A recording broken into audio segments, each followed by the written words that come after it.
Hello. Oh, Nate's here. Right on. I mean, I was like, oh, Nate's going to be a little late, and then he just fucking say his name and he appears me. Does that work? Like 3 times? Nate. He's here. It works. Perfect. The back dates as well. Oh, hi, Nate. Behind Beetlejuice. Yeah. Hey, everybody. It's Hidden Path, and right now I'm fighting with my computer, and I'm very angry. So give me 1 second because I'm about to throw things. Sorry, I was wondering if you were frozen or just real mad at us. No, I'm not mad at you guys at all. Why not both? You guys are fucking delightful. But I'm about to burn Dropbox to the fucking ground. I mean, listen.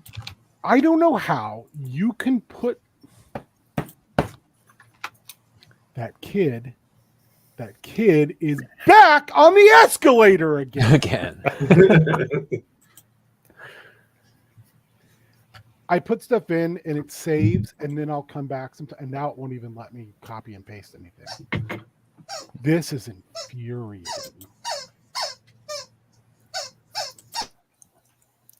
It changed my notes and took some information out, and I'm like, yeah, but why? But why though? Why B though?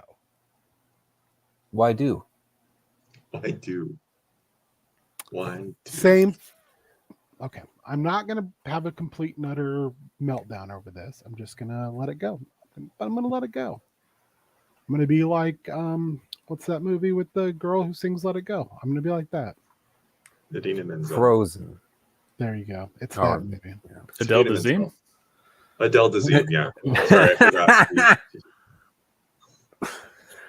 That's my next Star Wars character. It's a great Star Wars name. It is a great Star Wars name. It's an incredible. Thank you, John Travolta. All right, go on the table. Tell everybody who you are, who you be with. Who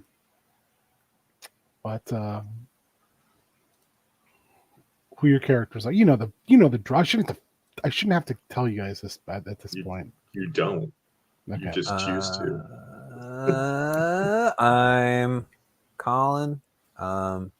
You know me, probably. If you don't, now you know, sucker. I play Eric, son of Jafamil. I'm a Nagri peacekeeper. What is even happening right now? Sorry, I'm looking down, and my sheet is like overridden by another sheet. Oh, like look at this! Oh, wow. Look at this wonderful piece of technology. Real quick, just because I want to show you why I'm so mad. Yeah, that's really something. Dropbox, get your sheet together. Dania. I'm out. It is beyond infuriating right now. And now it's like, oh, you have to refresh. I'm like, but I was fresh to begin with. You son of a... I never stopped being fresh, motherfucker. All right, sorry. Go around the table, introduce yourselves. I'm going to have my breakdown over here. Yeah. Well, Colin, were you done? Okay. Yeah. Hey, this is Beard. I played Duolingo, Jedi counselor. I have a dog companion here that is being very nudgy. And when last you saw my character, he was helping someone discover their path to the Force and possibly getting stabbed with a lightsaber. Yeah, they're going to force their way right through your body. When you said Jedi counselor, that immediately made me think of like a school counselor. No, counselor. I know, but I thought you said counselor, and I was like, oh, he's like a school counselor now. Yeah. Where do you see yourself? Old Ben, this is what I think that you should take for classes next semester. If you don't get your grades up, it's going to be rough sledding for you in the future. Yeah. All right, I am Nate. I am playing Bree Wumbu, aka Old Ben Wumbu. Old Ben. Yep. No. I am a Celestin Guardian. Bet your sweet ass you are. Yep, and I'm about to save Duo from getting stabbed. Fingers crossed. Nice. I'm warrior. I played Nando Balmain. I'm cool. You are cool. I'm good. I think I'm in a cuddle pile right now. So You are in a cuddle pile. starting off right. Starting off right. That's how we do things. And right left. here. Sure, whatever. Whatever you want to do. So when we last left our beautiful crew, you had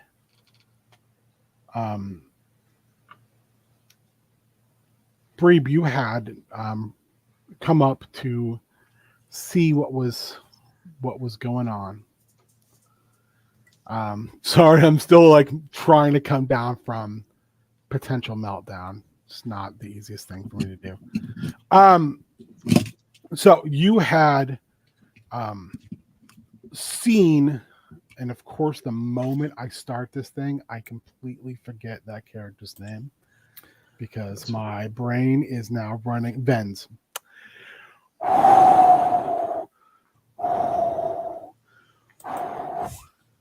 But all I'm doing here is meow, meow, meow. Oh, God, I swear. You had seen Venz raise their saber above their head. And what were you going to do? Like, I'm gonna. Duo had put their hand on Venz's shoulder. They are both in mid meditation, and then Venz, with their eyes closed, had pulled their lightsaber out, ignited it, and raised it as if to strike. I'm going to pull my lightsaber, ignite it, and try to intersperse myself between the two. Okay, make me. Why do I not have all my sheets out right now? Why is things so difficult today? It's difficult, it's making things so difficult. I'm having a total meltdown. Get behind me, Satan. Having a total meltdown, and you all get to witness it. Drink it in, cause it's got another verse, cause I gotta find the sheet we use for PTBA. But it's not where I put it last time, so I've got to look it up in another place. And I'm going to keep trying to sing to entertain you before I scream. Cool. Hard. Attuned. Please don't interrupt me, Beard. I've got to do this thing. If I don't do this thing, I will have to punch a wall. I'm not going to punch a wall because this is my house. And if I punch a wall, then I'll just have to fix it or pay someone else to do it because I have no active adulting skills. Thank you. All right, here we go. God. You know, I was ready. That's the thing, is I had everything out and I was all like, woo, I'm ready to go. I'm early. Woo. And I have been off the rails ever since Dropbox started doing its wonderful things. I want you to act under fire so cool. Yes, please. All right. Jeesh. Or if you have any special guardian moves that you would like to interact.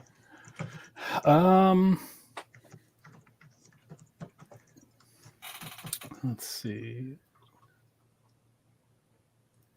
Well, I do have Jedi reflexes, so the Force warns me of incoming dangers, and I can see things a split second before they happen. Danger to you or others? It doesn't specify. I would consider this definitely. Then if it doesn't specify, I would definitely consider this. So go ahead and make your roll, and you can add an additional +1 to it. That would be 10. Yeah, you're easily able to, like, in one motion, block the saber. Now they are like doing that thing where they rub on each other, and it's super, super, super hot temperature-wise. Mm-hmm. Are either of them doing anything? No. Their eyes are both still closed. But the one thing you realize is all of a sudden, Vez starts to parry and strike with their hand just only their hand moving. So I would love for you to make me another cool roll, please. Am I still adding that No. other bonus? No. That's Now you're like in a combat situation. Okay, that's fine. 10. Okay. You're able to, like, you're surprised though. You literally have to take a step back to parry because you're like, this shouldn't be happening. Something's going on here. Meanwhile, inside Venz's head, Duo, you open the door and it's just darkness. It's as dark can get. It's the abyss it's an oblivion of light. But it seems to fade backwards until you see a set of eyes inside of it looking back out at you. And they are dark as well, but they seem to like almost have this little bit of glow that presses them out from behind this utter darkness. And Venz is like, I don't know what that is. What is that? Why is that in my head? What is this? What did you do to me? What is going on? They are starting to have an absolute panic. And this thing ignites a lightsaber from inside the darkness. The eyes, or just The like eyes. there's just a Whatever is in there with eyes. Okay. What color is the lightsaber? It's black. It's like a glowing black. Okay. What color are the eyes? Black. I mean, like, it's black on black on black on black, son. Would you say that it's black L and it's black L? It's a blackout. And it's blackety black and it's black L. Just checking. It's biggity, biggity, biggity, biggity, biggity, black. Okay. I love your responses. Okay, fine, cool. Well, I mean, my first inclination is not to pull my lightsaber. I would say my first inclination is to see if I can recognize these eyes as either her eyes or the eyes of someone we've met before. No, they are definitively not. And they are not spaced together like eyes you've seen before. Routinely. And then another set opens and another blade ignites and another and another and another. And she says, shut the door. Just shut the door. Shut the door. I didn't open the door. You did. Shut it. Shut it. She's like screaming at you. All right. I'll force push the door close. It does not budge. All right. Like you push and it like almost like your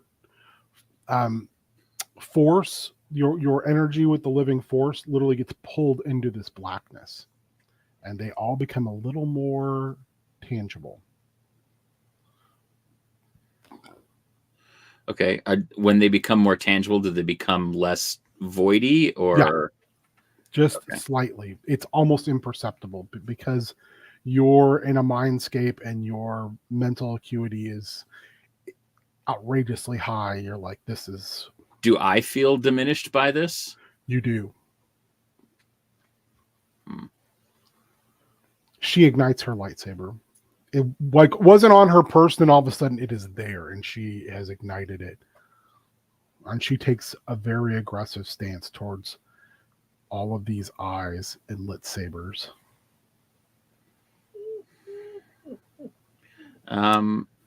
Meanwhile, Ericor, you are trying to rest. You have now given yourself the poultices based upon what Venz was able to grab you. And you find yourself in almost like a vision quest based upon some of the herbs you were given. You knew this was a possibility. And there you, as you like walk through like this strange, almost intangible-esque version of where you are able to see the kind of auras of the people around you. So Nando, Felicia, Nub, you get a read on what kind of person they are. What kind of color represents them? Let's say it's, and I'll let you decide. I'm letting you decide. Oh, I don't know these guys that well. Well, this is all just based upon your interactions thus far and the vibe you get from them and what they've done thus far. Nando is going to be like a bright orange. Felicia is a cool breezy pink. And Nub is a steely icy blue. Perfect. You see them, and when you look up the stairs, it's just a black hole. Like there should be a ceiling there and everything, but it's just like a floating nothingness, which is alarming to say the least. We're out here just killing it tonight. And that's when you hear a chorus outside coming to your window because you'll be home soon. That's right. I can put Melissa Etheridge stuff in here if I want. It's my game. And it draws you out of the window and you touch down on the softest grass. As you are in a garb that represents like your best self. And you see an assemblage of Nogri. And as you kind of look at them, you realize these are all the dead. Oh. And when you look past them into the forest, you see 3 sets of massive eyes watching you. Massive forms that have kind of almost pushed aside this forest that are watching you. You recognize them as the 3 rancors from earlier. The one large and the 2 smaller.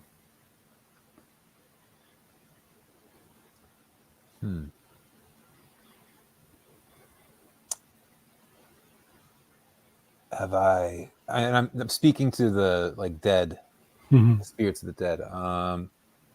Have I come to the end of my path? And in unison, all these different voices say no. I love you, Warrior. Holy ball! You're the best. When this happens, the female that sacrificed herself steps forward. And she says, your road is, while our road ended, your road is just beginning. We have come to seek a boon from you. Whatever it may be, sister, I shall grant it. Just ask. We seek the death of the mother and the Get. Those who brought sorrow and death to us. Those who ambushed and slayed and even consumed us.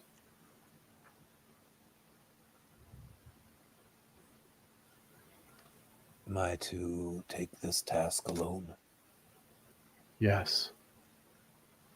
This is your task and your task alone, Ericor, son of Jathamil. Is it Jethamil? Did I say that right? I say Jethamil. Jethamil, sorry. Ericor, son of Jethamil, father of none. This task is yours, and once completed, we shall find our eternal rest at the foot of the great warrior's mount.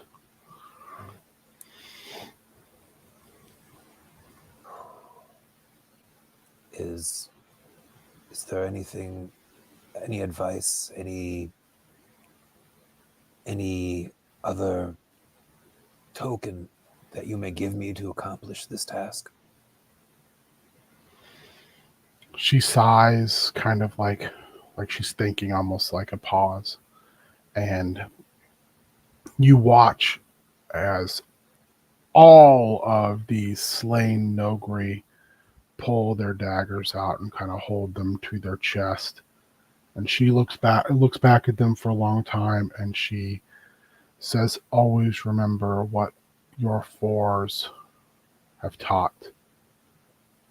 Strike quickly, strike quietly, strike from the shadows, and strike without mercy.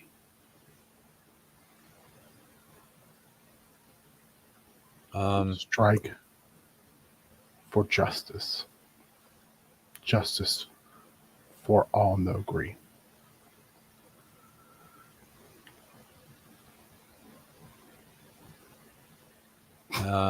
I say, it shall be done. And kind of bow in reverence. As you do that, they all walk by you as they then fade into like nothingness, and they all kind of touch your shoulder and like this, like as your head's slightly bowed, they like touch your shoulder like in this way that like conveys their brotherhood and support. Mm-hmm. And then they fade into mist as they head towards the wood where the Rancors are watching. The last is the female, and she turns at you and says, "You cannot rest now until this is done. Avenge us, Ericor. Honor us." In this state, do I have any of my like weapons and stuff? You have whatever you think you have. All right, then I pull out my vibra sword and kind of like holding the hilt with the blade facing downward in kind of a kneeling position, and I say, "It shall be done. I will honor this great deed." As you do that, she touches your shoulder and she too passes you and fades. And that's when you hear the stomping and the roars coming at you full tilt. Nando, you are in your cuddle puddle. Love that for me. You're just killing it in this warm, safe pile of the brazier. Felicia is kind of still asleep, but Nub is finally like awake, and I've been meaning to ask you, Nando. What's up now? Do you know where everyone is? I mean, I know where I am, and I know where Felicia is, and I know where you are, and I hope I know where Bragg is. But what about everyone else? Do you know where they are? Not really. I mean, we kind of like, went our own separate ways a little bit, which is fine. But like, no, I don't know where everybody is. I don't even know where Bragg is. Well, I'm pretty sure that Bragg was taken by the Get. So if he's not been turned into skewers to be eaten, then he's probably where they are. I ask because I have been looking, and he kind of looks around and he kind of slightly puts his hand over Felicia's ear. I have been looking for Galen, and I have been unable to find them. Yeah. But I think Brog knows where Corboy is. And if I know anything, wherever Corboy goes, there's where R5 will be. But you knew the others better than I did. So I didn't know if you kept in touch or not. Like maybe you knew where they were. I mean, like, I'm kind of like, I don't know, I'm kind of set in the city, like I figured folks were going to come back around, they'd come back around. Like, I don't need to keep tabs on people like that. You know what I mean? Like, I just figured that since you were the captain, you might know where they were. no, we didn't, like, hindsight 2020 should have devised a sort of like check-in system, something like that, but slipped my mind. Seems like you're doing a good job though. Do you want to be in charge of that? Can I delegate that to you? Do you want to be the like contact? No, I do most definitely do not want to be in charge of that. Yeah, really? You No. seem really good at it though. Well, those people were my friends. So I kind of felt like it was an obligation to know where they were. Yeah, I mean, probably that's kind of on me, But I don't just know. wonder because before this happened, Brog had told me that they had found out that Corboy was off talking to someone called the engineer. Really, Yeah, something about a drive system. oh, I think I might have mentioned it to you before, but I was in a great deal of pain and completely intoxicated on your sweet, sweet drugs. yeah, no, they are sweet drugs. So, no charge by the way. But Oh, thank you. I appreciate that. um, I like this new relationship we're forging. yeah, it's good. It's good. good. Right? You're a good. It's You're good. a good cuddler. You're a good. Yeah. You're a good. There's to sleep up against. You're a good captain. But, yeah. You've Nice. you've really changed my opinion on you. You've been Thanks. good. Thanks, buddy. No, thank you. Well, I mean, if you want to keep tagging along, Well, we I will at least tag along until we can find Brog. sure. Of course. After that, I make no promises. I mean, that's fair. That's fair. I haven't even been in. I've got to live my own life out on the open road. No, I mean that's cool. Like, cool. I love that for you. Honestly, truly, I do. I'm totally lying to you right now. I would love to go with you because I'm hoping we can go home. Oh, okay. Well, I mean that's cool too. Yeah, you can continue the like open road facade though. I like that on you. I like that sort of I independent. thought you spirit might. that it It brings. plays into your aesthetic as the bad Mhm. boy. Of Easy the rider, Blaze baby. Yeah, The rest of us are just living in your shadow. some of us are smoking and some of us are the bandit. You know what I'm saying? Felicia goes, she's been listening this whole time. She's like, get your hand off my ear. And she sets up and she goes, Corboy left because he wanted to go home. And I think we know that the engineer's another Ricotta. Yeah, for sure. They're all named like the something. You know? Corboy, I mean, I don't know how well you guys know him, but I knew Corboy decently well, and he has a family back on Alderaan.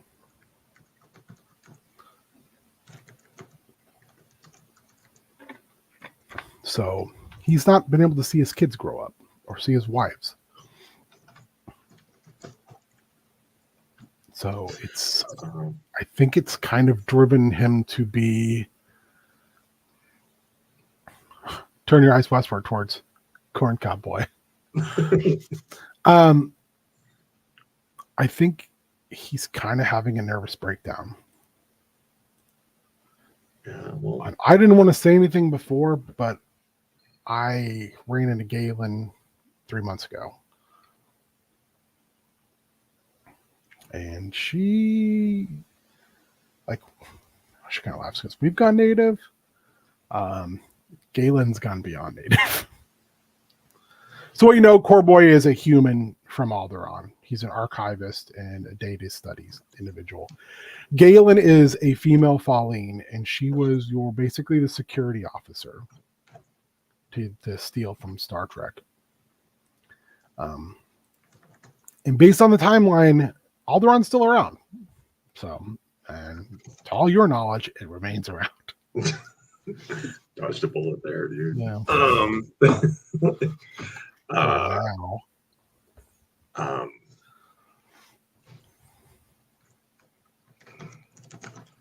Well, I mean, okay, like this sounds fun then. Like that's a fun plan, right? So we can like go get Brock, you can go get Brock, and then we can go find Corboy, and then we can like get the band back together. Like it's a whole world tour. So I would ask you, Warrior, not Nando, who are the other three? There's three more. There's three more. Three more. None of them died in there. Yeah, three of them died. Like this gets you to survivor amount. So there is Now, what you think of that? Okay. We're gonna go back to Breeb. Okay. Breeb, Venz has now stood and has taken a full saber stance. I would like you to like reach out with the force. Why don't you can either make me a sharp check or you can trust your instincts with an attuned. I'll let you choose. We'll go sharp. That is a 9. You feel the itchings of an absence of the force, just like almost like a slow drain upon you and everything in this room. And you also feel a presence emanating from Venz, and it's almost tangible if you felt like you were fully powered up right now, but that this thing is like draining you, so it's also keeping itself sort of obfuscated. And then Venz attacks. Full on onslaught. What are you doing? I am going to defend myself. If I get a chance, I want to try to... I don't know if I can knock her out since she's not necessarily conscious of what she's doing, but I want to try if I have the chance. Well, that one's a 6. Where'd the other one go? You dick. So that's 7 plus. Is this cool? Or yes, this would be cool. You're all right, so that is 8 total. All right. You like take up a stance and you're kind of controlling the battle at first, and then you see Venz switch to a stance you're not familiar with at all. Like I have not seen this before. And she begins to press you, overwhelm you, and she's able to get a tangible wound into your leg. Like you're like, okay, we're apparently this is not for shits and giggles anymore. Mm-hmm. You realize like if this would have been a little bit quicker and a little bit further in, she would have taken your leg.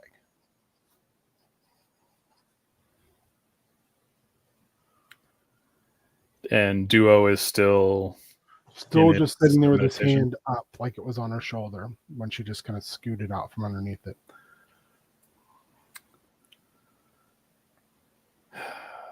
So I'll kind of say, Duo, I could use your help right now, knowing he can't hear me. Nice. He's meditating. Duo, in the mindscape, you see like these blades like coming out of this doorway, this double doorway, and right now Venz is just fighting them off. And you almost hear like Breeb's voice almost like you're getting a kind of like a flashback of him going, wow, we could really use some help right now. All right. I'll ignite my saber. And I'm going to use force of will to attack these ding dongs. Yeah. Please do so. Nice. All right. It's 7 plus 3, 10. You're able to you wade in and you're able to push them back and they kind of step back into the dark. And you realize you're at that threshold of the door. Like, are you going to step beyond it or are you just going to hold the door?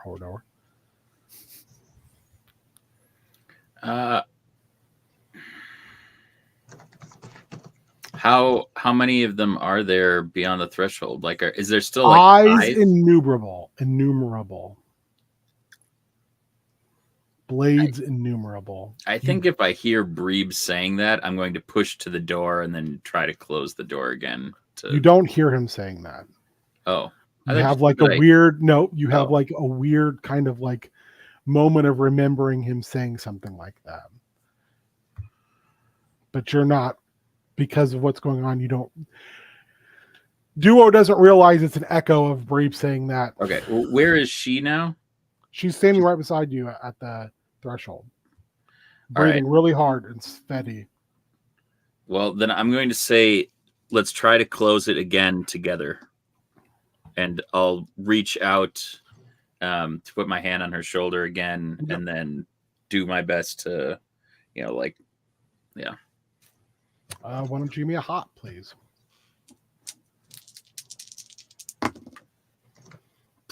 Not so hot. 8. You pushing really, really hard. You both are. Trying not to strain myself. You, the doors, all of a sudden, she just starts to shake. And you can feel just anger emanating off of her. To the point it actually throws you backwards and the doors finally slam shut. And she turns around and her blade is ignited and it's red. And she's looking right at you and she's just like she's like slavering at the mouth like a mad dog at this point. All right.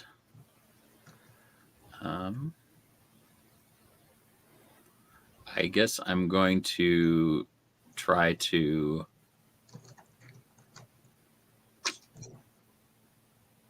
While you figure that out, Breeb, what's your next move? She's still attacking? Yes. It's even more frantic this now. Basically, I just want to be not where her weapon is. Okay, so you're just evading? Yeah. Make me a cool check, please.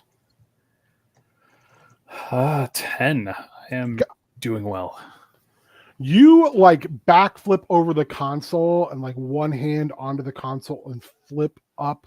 So you're squatted on top of a wall system, in the little gap there. Cause you're not a big dude. So you have a lot of room and you realize you can only strike me front on now. That's it. I can parry you all day long. You can't get up here. You're gonna throw your lightsaber, Bing, good luck. There's nothing you can do to get to me. And you basically put yourself of a position while you're completely defensive. You are at least completely defended. Duo, what's your plan of action? I feel like I'm going to have to defend myself. But I'd like to continue to try to talk her down. Make that appeal. So. What's that? Make that appeal. Make that appeal. I'm going to tell her that this is the other side of her nature, and it's one that she's had to rely on far too much in her lifetime. She can let go of this and trap it behind a door for as long as she'd like, but sooner or later she's going to have to confront the source of this darkness within her if she hopes to expand her mastery of the Force.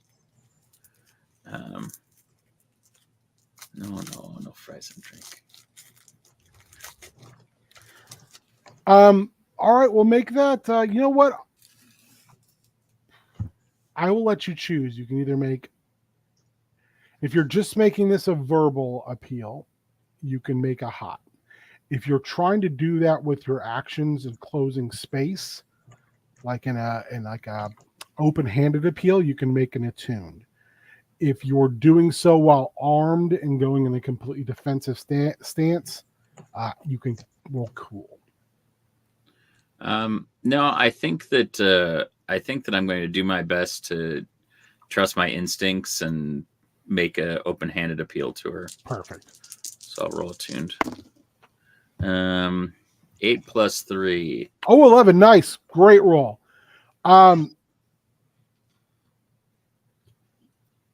You see like her like shaking her head, like she's trying to shake something off. And eventually like she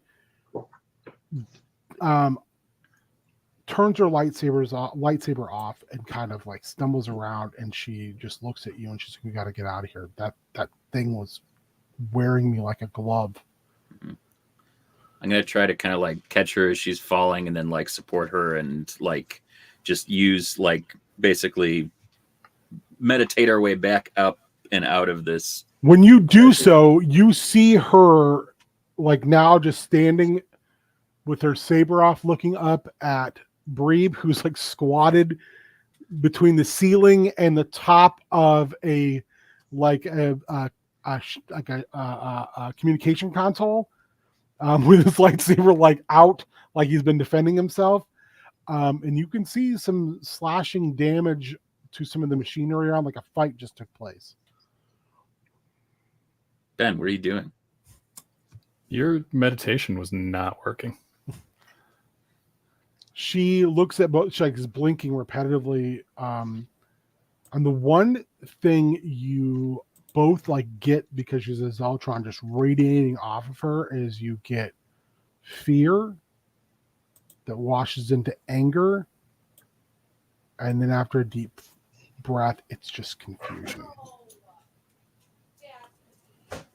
And she like looks and she just drops her lightsaber and she says, "I do not understand." Ericor, the Rancors charge at you.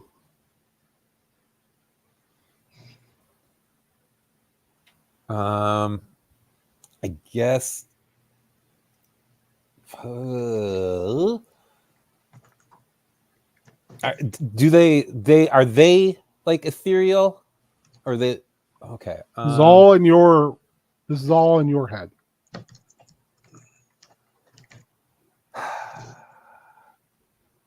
This is like a vision. Hold my hands up like that and just slowly walk forward,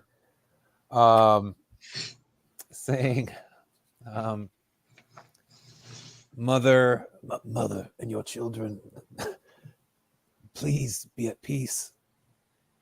Make me a attuned roll, please. Attuned a sandwich. That is a 10. They stop like when you do that, and they just kind of all like move in slowly and kind of bow, like so you can touch their heads. And that's when you hear the lightsaber fight upstairs and you wake up. Okay. Nando, that's when you finally hear this going on upstairs.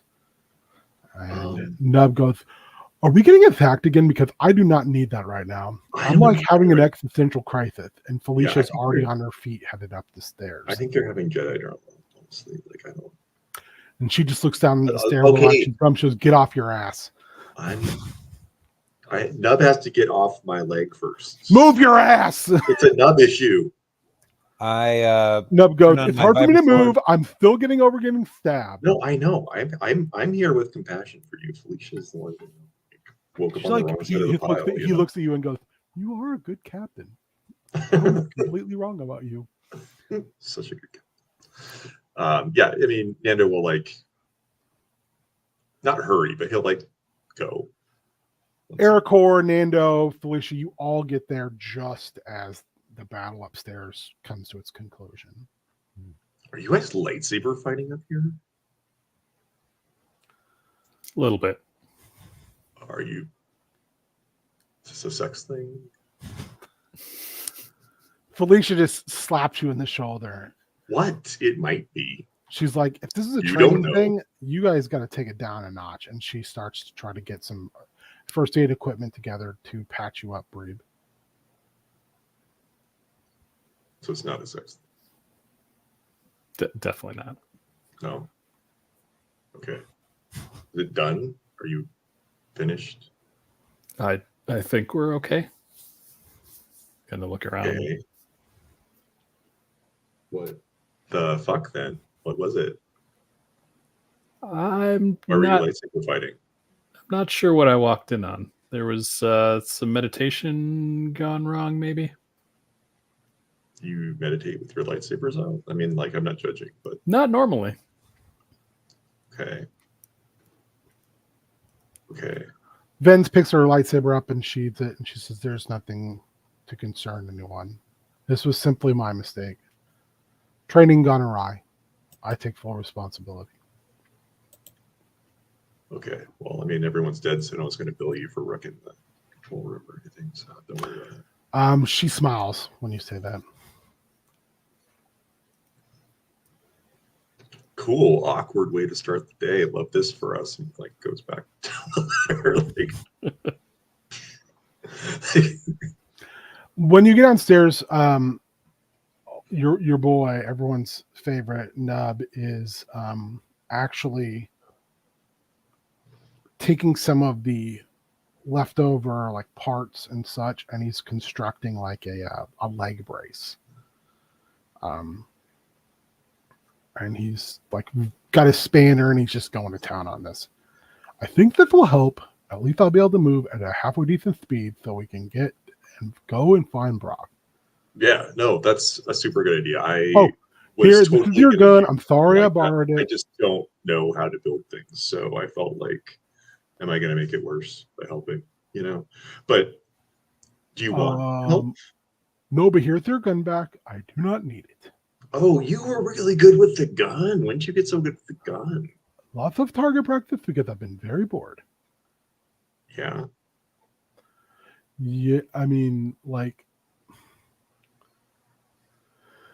he kind of looks around and goes, "It's been kind of difficult because no one really looks like or is anywhere near the same species as Brog and I, and so it has led us both to feel kind of outcast. Oh, I'm sorry. You So I shouldn't be. You guys decided are it was great. best if I was going to go out and get into some business and look for things that I Yeah. better know how to shoot something." Also, like, body hair is super vegan. Like, they're into it on this planet. So, like, I don't know. You shouldn't. He's like, "I don't know, but all the Veltrons I've met, body hair, not a big thing for them." Huh. Weird. And Well. Brog is just Brog. Yeah, I mean, Brog gonna Brog, you know. But we're gonna go get him. Then you'll have your friend back, and then we're friends. So and Felicia's here. He looks at you when you say that. He puts his hand on your shoulder and says, "He's not just my friend. He's our crewmate and everyone's friend." Yeah. I totally get you on the same page. I just was like, I'm trying to be more concise personally. It's what I'm working on this year. So, but He's like, "You should probably make sure that the vehicles are still drivable, since you are excellent at piloting things. At least you used to be. No, I'm really good at piloting. I'm very, very good at piloting.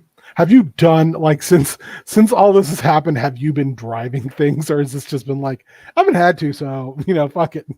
I feel like from time to time, I feel like the nature of the Boom Boom Room is such that he's like briefly owned vehicles. He's certainly been offered rides on or in like like, but not regularly. No. Okay, fair enough. Sticks around. So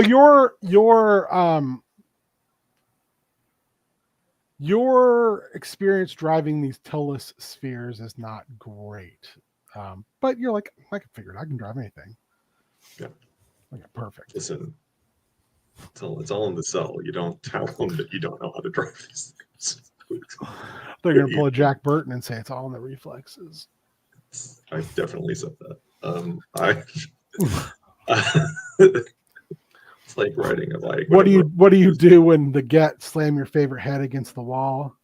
Instead, have you paid your dues? You look them dead in the eye and say, "Checks in the mail." That movie is infinitely quotable. Yeah. So I think Daniel will go. Yeah, he'll go futz with the futz with the spears. That's episode 10. Futz of the spears. Futz of the spears. Do you want the names and stuff? I did it. Oh, perfect. Yeah, you can. Are you ready to give me? Are you ready to give me that business? Yeah, I'm ready. All right. You're like, well, I'm ready. Fuck yeah. Okay, so the one who is still alive. There's 3. Oh, did other people have died since then too? I thought you said that 2 of the ones that I was coming up with. There were 12 on the crew, and there's 9 survivors. Okay, so we're doing. There's 3 left that are survivors. Okay. You can also say like so and so passed away since then. We just don't know it. They're your crewmen. They died off screen. They were wearing a red shirt. It was weird. And maybe one of them got killed by one of the Ricatas. I don't want them to die off screen. No, it's cool. Like that's fine. That's easy. So the first one is Screeb. Screeb was our comms officer, and Screeb is a Hut. Because hell yeah, Screeb the Hut. So he's alive. Let me change that from dead to alive. And then is he dead? No, alive. These are all 3 of these are alive. I like them already, so I'm glad that they're alive and not dead. There's another human from Alderaan. Her name is Rarama Balin. Balden? Balen. Balin. I don't know. Like pronunciation in the Star Wars verse is weird. No, Balin works. Balin. And then we have Scrog Tarn. Scrog is a Gamorrean, and Scrog is the ship's counselor. Male or female? Male.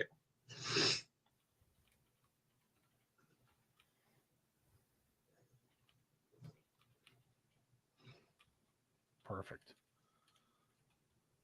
I love it. Most excellent. So no one's seen Screeb, Rarama, or Scrog in years. I feel like I was thinking about it. I feel like Nando has like seen Scrog around.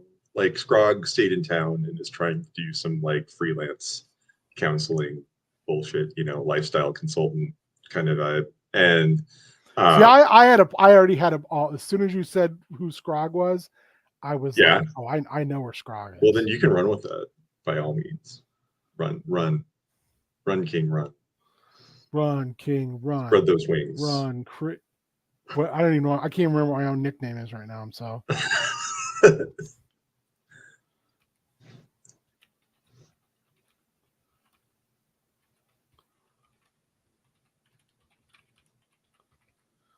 So my thing was, and I'll tell you now, just just because I think he's actually doing counseling for the Gree. Counseling for the who? The Gree. Oh, okay, yeah. up on up and since my notes got moved around and deleted, I gotta go look it up again, and it makes me real happy. Up on the space station area, which is what, New Shugo? Satellite of Love. No, it's New Hasa. Shugo is the planet. I'll have to look it up again because it's not in front of me, and because my notes have been completely gutted. Okay. So anyway,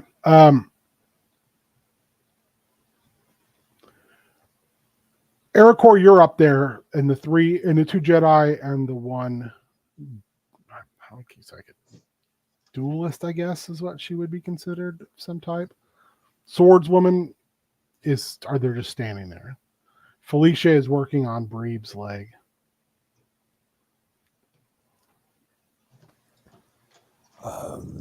Would you need any assistance with that wound?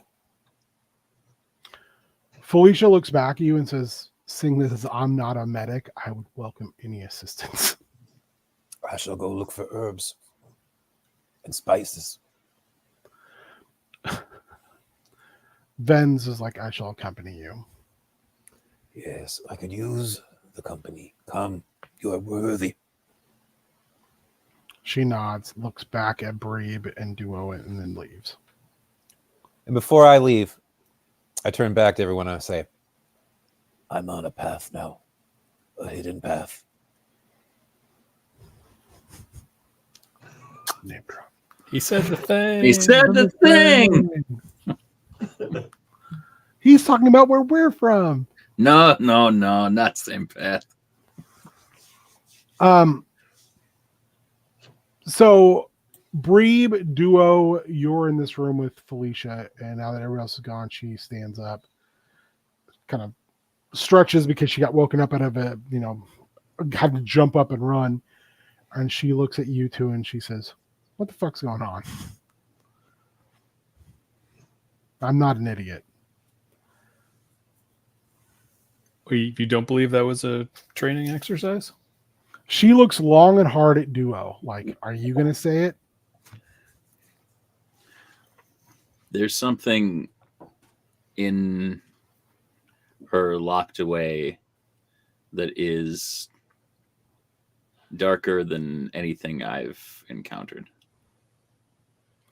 So she's an assassin? Like, is she just some sort of plant? I'm not sure. Because, Short Stack here is, what I've seen, is a pretty good at defending himself. Hell, defending everybody. So I don't think she could have landed something on you unless she A, wanted to, and B, knew what she was doing. I'm not sure she did know what she was doing. She didn't seem like she was there. Can't really explain it. I hope we can figure out how to explain it, at least between the three of us, before she just starts to, attack anybody else who can't defend themselves from a Vibroblade Plus. I guess we'll just have to keep an eye on her. She looks down at your leg and she says, you're lucky this thing is cauterized. Breed performed admirably, and we'll do our best to help. And then she looks at you. She's like, speaking of which, where the fuck were you?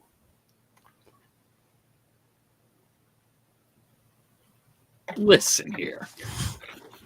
I know that you two have a thing going on, and I'm very happy for you. But I was doing my best to help this young woman navigate her relationship with the Force that is obviously deeply unsettled from her time here.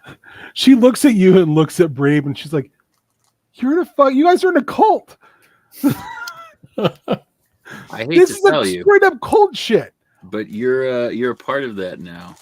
No, And I so am you can either help definitively us- not a member of your cult. she like whispers to Brave. She's like, "You're not trying to make me into like you're not trying to get me to join some weird cult, are you?" Because I'm like, I'm not into that. I'm into a lot of different stuff, but I'm not into that. I don't know if it's a cult, but no, you don't have to join the order. She looks at the both of you and she's like, "We gotta figure this out. Like, I can't have someone that could kill me with little thought and little effort at my back on my side, especially when we're going to go track down people that are literal cannibals. We don't know what we're stepping into, and it makes me extremely nervous that she tried to kill you. Can you at least see my non-cult perspective?" Oh, I see it, and I'm not super excited, but we'll work it out. She kind of looks at both of you slightly, like dubiously, and says, "Well, you figure it out." She walks downstairs. She walks by Brave. He's saying something, and she's like, "They're figuring it out." She goes all the way outside where Nando is. This is what you form an attachment for? Or Ben? Ericor, you're out there with Vens, and you guys are picking the appropriate herbs and spices. The 11 herbs and spices. Secrets. Healing. The secrets, yes. And she turns at you at one point and she says, "Have you found what you were looking for?" Yes, I believe I have. I had a vision after our last battle, and I saw.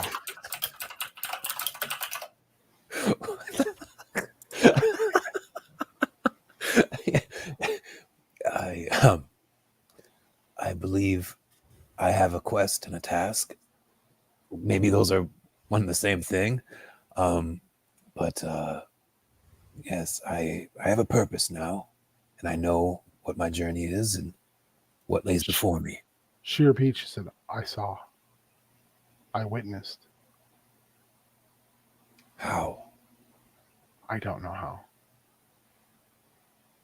Where we Interesting. were, I was able to look out, and below us, you were there. I saw your ancestors. You witnessed a Nogri ceremony? You witnessed the void.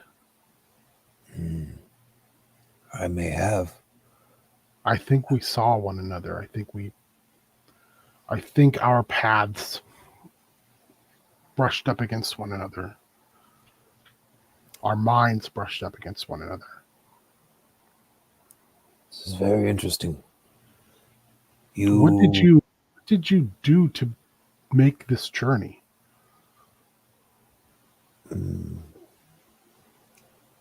I had to swear an oath. No, I understand that. But how did you get your mind to take you there? What did you ingest? Well, after our battle, I had this poultice supplied with these herbs here, and I open up like a little sack, like a little cloth. These. She says, "Can you make me that? What you took? Absolutely. But Can first, you keep this between us?" yes. But I ask you one thing. Yes. She looks genuinely at this point like, "Yeah, I'll do whatever you want." I pull out one of my little throwing knives because I've got a ton of those, and I prick my finger so there's some blood, and I say, "We were joined by mind. Let us join by blood." For a second, she looks skeptical, long enough for her to literally run her outside of her finger against your blade, and then you grasp hands. You are now Nogrikin, and I will do everything I can to protect you. You are part of my journey, and I am part of yours. She sits for a moment and she says, "We are clan." We are clan. Now I shall make And she what you- does a Nogri gesture, which is she puts her hand on your outside shoulder. Like, so you guys are facing kind of sideways. Mhm. I'm like, so her body is over here, your body is over there, but she puts her hand on your shoulder.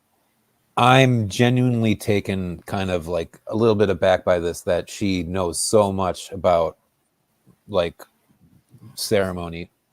But I give her a nod and look her in the eyes very approvingly and reciprocate. And then now I shall get to work. She says, "I will take these to the furry one, who will give them to the female human Yes. because she is very angry currently. And I What? think she is angry at me." What causes her anger? She stops and she says, "We are clan."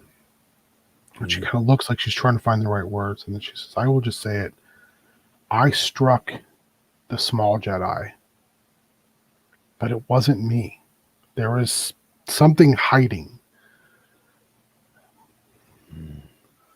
This is The, troubling. the elder Jedi was with me in my mind, and he showed me, the master Jedi showed me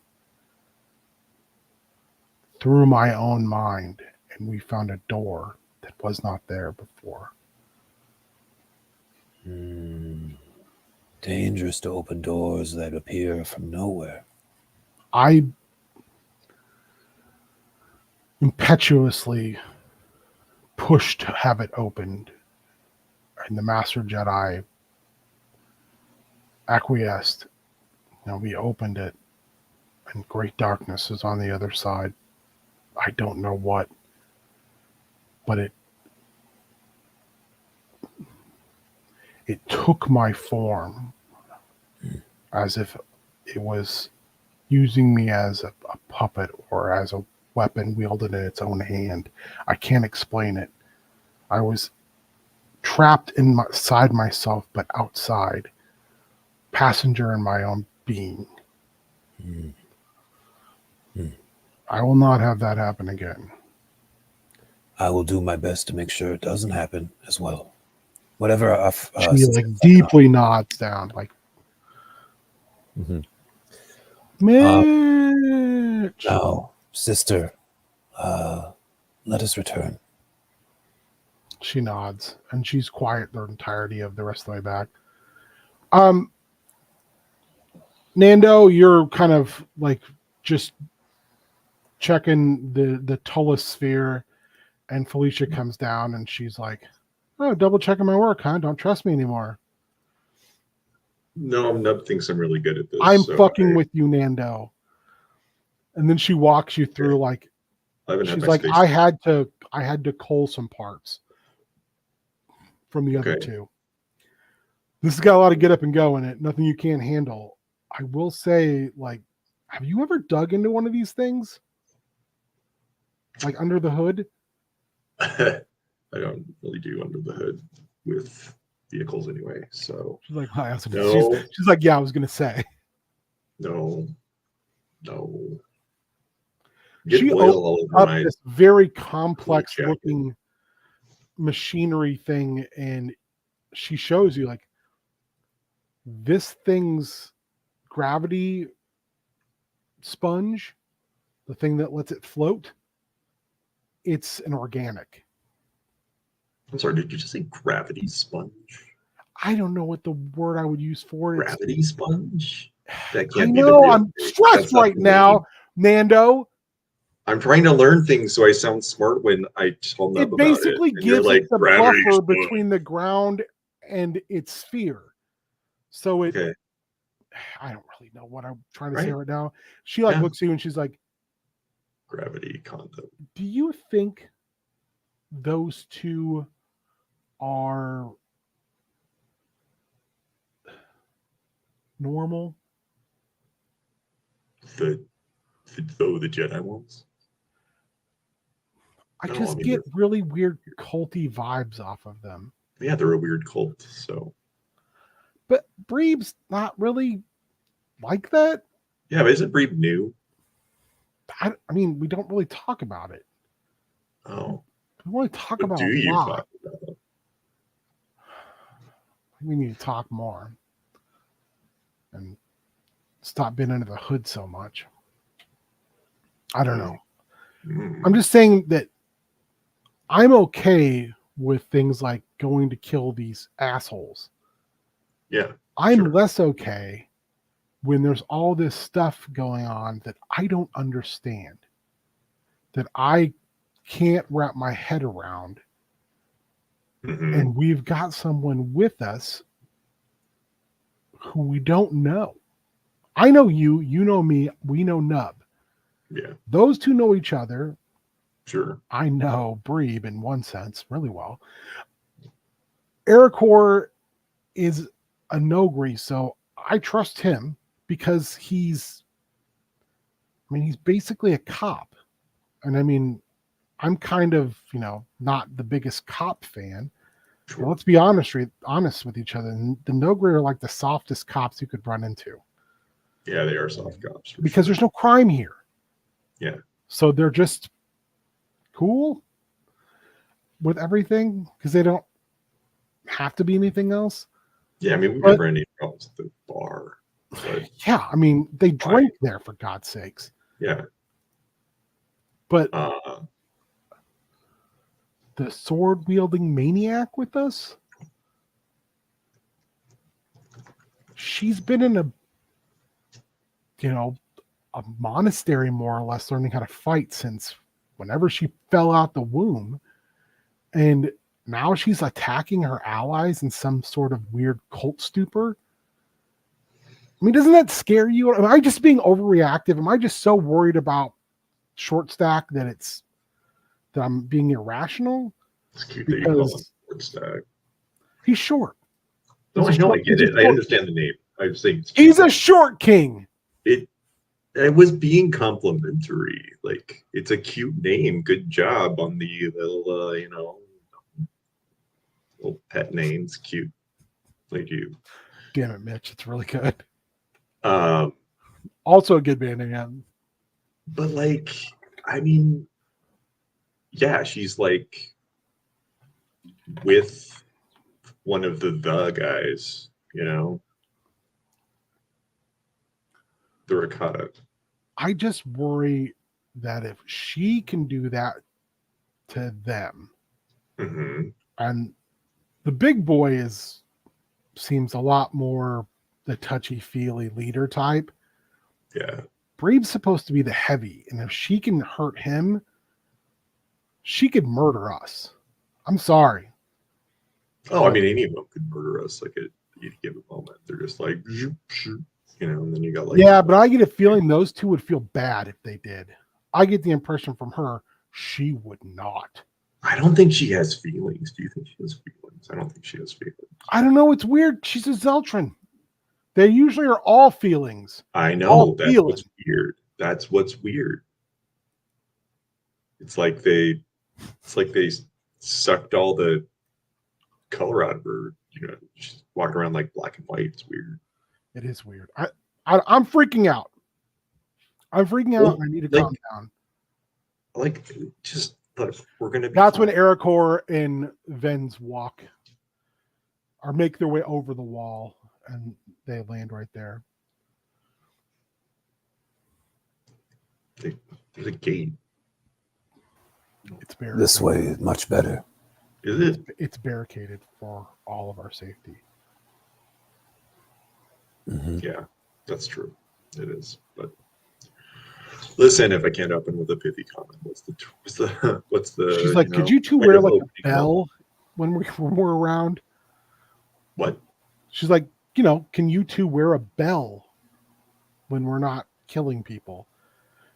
Because you make me nervous when you can just like flip over a 15-foot wall. I don't know about you, Nando, but that makes me nervous. Yeah, it's weird, right? It's weird. I mean, I trust you. She points at Ericor and she's like, you're like a cop, you know, so like protect and serve, all that jazz. When she turns and looks at Vens and she goes, I don't trust you. I'm not sure I even like you. Wait. She's my sister. She looks, she goes, that's great. I'm glad for you. You trust Ericor, you can trust my sister. Vens. By you saying Honorable. she's your sister, it makes me trust you less. It's not a feature, it's a bug. There's bugs. She puts her hand on her forehead and she goes, just go give the stuff to Brebe. God almighty. Please. Brebe. Come. Oh, wait, never mind. I come to you. Sorry, you're really hurt. I'm coming over there. Yeah. Vens looks at both of you, Nando We're going and back up to the Felicia. wall. She looks at you both like with this blank stare, and she does like the Michael Myers head tilt. Like, and then she straightens her head and she walks behind Ericor up the stairs. And Felicia goes, Okay, that I didn't like that. I didn't like that at all. I didn't like that at all. No, I don't like that at all. I was kind of trying to be like, I pissed myself just a little bit. yeah, I mean, me too, but it dribbles. So, but like They're both just like, she's still like, all right. I don't like, I was kind of on the fence. Like, I was going to try to be like the, between guy, like on this. I was going to try to like make peace, make everything nice. And I don't know. I don't like that. That was creepy as hell. So anyway, she starts to walk you through the weapon system, and every couple minutes she turns at Leo and she goes, "Oh, it's fucking creepy." She's right No, back to it. it's still really fucking creepy. But hey, look. All we're doing, we're just getting Brock. Like, there are, weird ass ticket to Brogville, and then once that's done, we can like fuck off.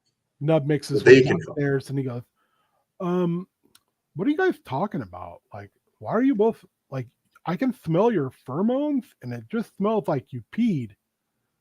We did pee. Back upstairs, Brebe, Ericor, Duo, and Vens apply the poultice to you, Brebe. All three of them? Well, I mean, they're all up there. Okay. You're all up there, so. Just wait a half hour. Take as much rest as possible. You'll feel better. Master Jedi, I would advise that we, as soon as Jedi Wumbo is ready, that we launch our attack on the Get.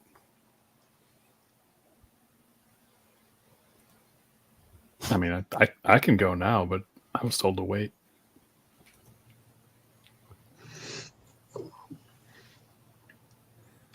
I think it's important that we're all in sound mind and body before we engage in more combat. She says the longer we wait, the more prepared they will be. We must strike fast.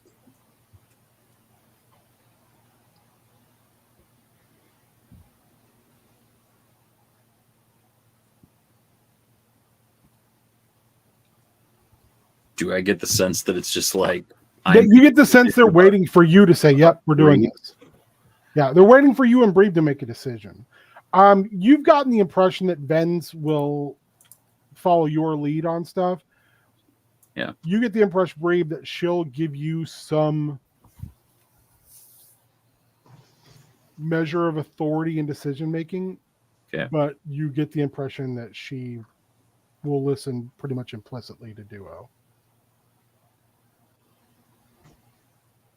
we go Almost and like they view you like his student, maybe. they view me as his student or him. Him as yours. You're far more. You have the far more like wizened. Also, you're human. He's not, so they have no idea how old Brebe is or that you're contemporaries at all. Well, plus he's the heavy apparently, No. so they're just scared of him. They're okay talking to middle-aged dude. You're just a counselor. God damn it. My wife came down. That's when I turned off the thing, and she's like, "Oh yeah, you're playing a counselor." She made some like joke, like, "Oh yeah, what should I need some feedback, and give me some advice." And I was like, Oh, "What?" yeah, And she's yeah. like, "You're a counselor," and I was like, "A counselor." Potato, potato. I've heard it both ways. Can't have nice things. I think as soon as Breed is healed, God damn it. As soon as he feels prepared, then we move. But Vens looks at Ericor and then looks at Duo and asks, would it be prudent for us to scout ahead? I think that we could do that. Couldn't hurt. She nods and then nods at Ericor, and she says, when you're ready, we will depart. Ready now. She looks at Duo as if she's waiting for you to say, okay, go. Okay. I'll come with.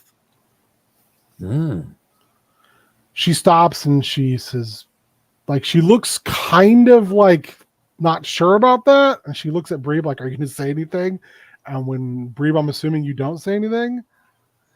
She goes, as you command. And she then walks. All right. Well, as we're walking away, then I will say, I'm not here to watch over you. I'm here to keep it up. Grandpa will put you at home. Man, I feel like I've done a lot of good things lately, and you have. That's the thing is they again they're looking at you as more like the scholar. Like no, I was talking about Spike being a dickhead. Oh, God, Spike. I'm just joking. No, yeah. I mean, if it's the three of us going, I think that then Breeb can have some quality time or whatever, and Nando is there as well, so Breeb's attachment can feel good about being with her two boys. Just saying. Yeah. All right. So Ericor, Duo, and Vens leave shortly. Before I do, I go up to Breeb. I say, Master Breeb, blessings of Balmus upon you. Oh yeah, and upon you as well. Didn't we say that Balmus is a Nogri, like who's looked at like a hero or something, like an ancient hero? I think maybe that was yeah. I've been trying to establish it. Yeah, like a mythic character, maybe someone who helped them secure their freedom from Rakatan slavery. All right, I'm down with that. So Duo, Ericor, Vens leave, and they go through the sonorous wood to stay off the road. Nando, what are you gonna do? Broadly, I think they're gonna go scout. Nando's like, that sounds dumb. I don't want to do that. Nando, so good. Nando goes, I want to be alive, so I'm not gonna go do that. I like being alive. I think Nando will like stay in the well barricaded, secured facility, and I don't know, like the comms is still down, but it has power, right? The station. Yeah, it does now. Yeah, the station now has power.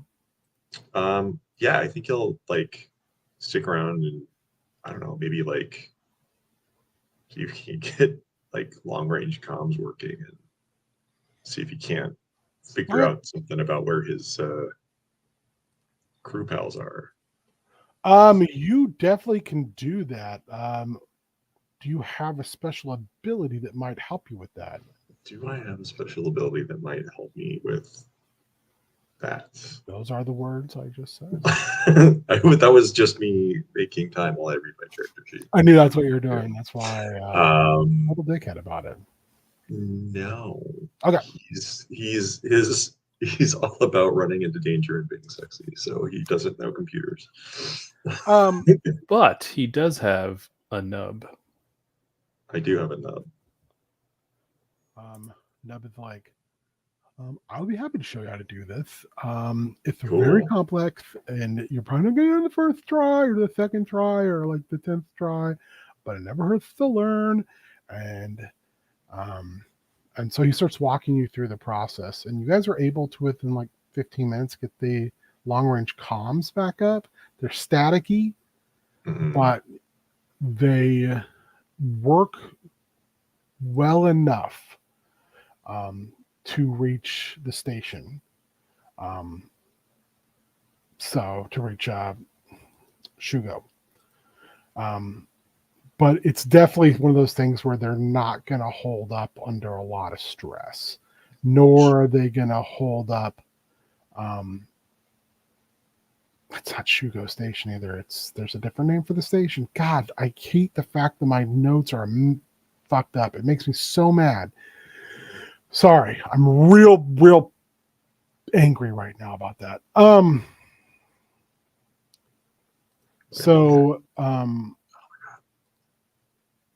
Yeah, I mean, he's kind of like explains like if there's an emergency, he can probably reach out, but like from his understanding, like no one's gonna come. Like, why? He kind of questions you at some point. He's like, why are we doing this? Well, like, look, they're going out to get murdered, probably, and That's what I kind of figured. This seemed like a bad idea. It's a terrible idea. They're like, we don't know what's out there, but let's go look at it with less people. I mean, like when they said they were leaving, I was like, I have a bad feeling about this. Me too. I feel like that. I feel that way a lot. Yeah, I mean, it was like I never used to have bad feelings before. Yeah, but now I'm full of bad feelings. I'm full of bad feelings. Chock full of bad feelings. I'm chock full of bad feelings, and I do not enjoy it. It makes that weird bullshit. They're like the bad feelings parade. They are like a bad feelings group, and they've made me stressed enough that I have frayed edges. Can you see? Right. And he like pulls out this elaborate Star Wars space brush, and he's brushing his coat, and he's like, "Look at this! I might even be losing hair." That's terrible. It's awful. Your hair is so lustrous and shiny. Thank you. Anyway, it's like, it's like, what's with the robes? It's like, it's called fashion. Get up, like. I thought the robes were kind of sweet. Well, they were like whispering. Well, they were like whispering around about like there's like some terrible thing happened, and like. But they seemed really functional. Like they're mysterious, but yet they've probably got like tons of pockets inside of them to hide cool stuff. I mean, maybe.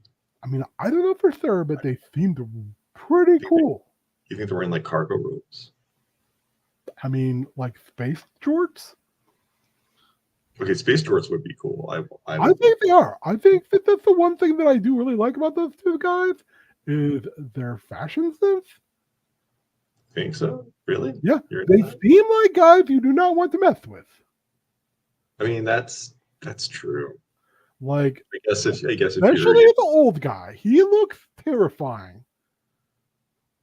Yeah, he looks like one of my teachers in school.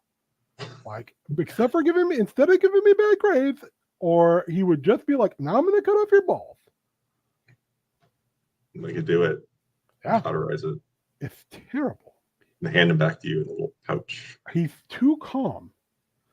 It's a really, isn't it? It's unnerving, right? Like it's weird. Like it's very, you like even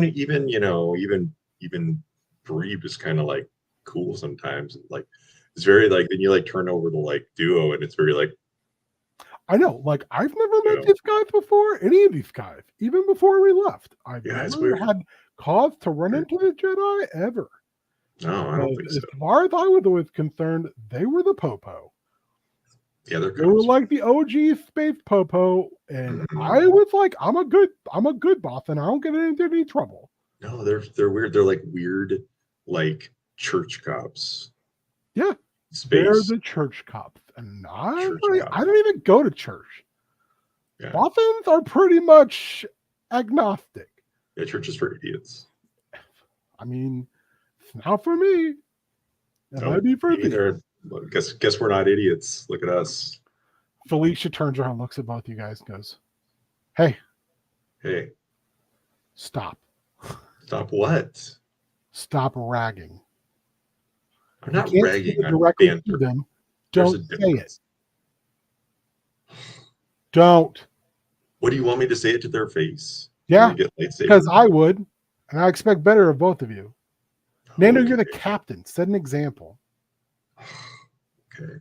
All right. She walks up the stairs to go talk to Brave. God, we used to talk more shit Now, than before you. she does that, Breeb sticks his head out the door. Is this cuddle pile still happening? You're still here? She Yeah, turns, look at my she turns around and looks at you, Nando, with like the death glare. And she's walking up the stairs. As soon as Bree pokes his head back, she goes, like, I'm fucking watching you two. And that's when Nub looks at you and goes, she's been spending entirely too much time around those creepoids because now she's scary. She is a little scary, but I like that. It works for her. I mean, yeah. She's also very cool because I've known her yeah, for a very she's long super time. cool. Space trucker. It's very dope. But wait, is Breeb still here? Yeah, they're upstairs. They're in the top level of the Oh, tower. Okay. You guys are on like the bottom floor of the tower right now. Okay. Yeah. Nando's gonna No, like second floor. You'll be like, on the second floor, like Yeah. fiddling with the comms. Nando's gonna be like, okay, fine, all right. I thought they were gone. Okay, like fine, Felicia. The big scary one left with the scary Veltron and Felicia. that very mellow Nogri. I'm gonna go be a captain. And then he like climbs the stairs or ladder or whatever. Stairs. Climbs the stairs and You climb the stairs and you can see God, my brain is just completely so thrown. I apologize so much. No, you're fine. My brain is just Felicia is standing there like talking to Breve in hushed whispers, like standing kind of close to the center of the room, and she's holding one of his hands, and you walk up the stairs. Hey, sorry to interrupt this tender moment, but you're weird and your boss is weird and it's weirding us out. So stop being so fucking weird.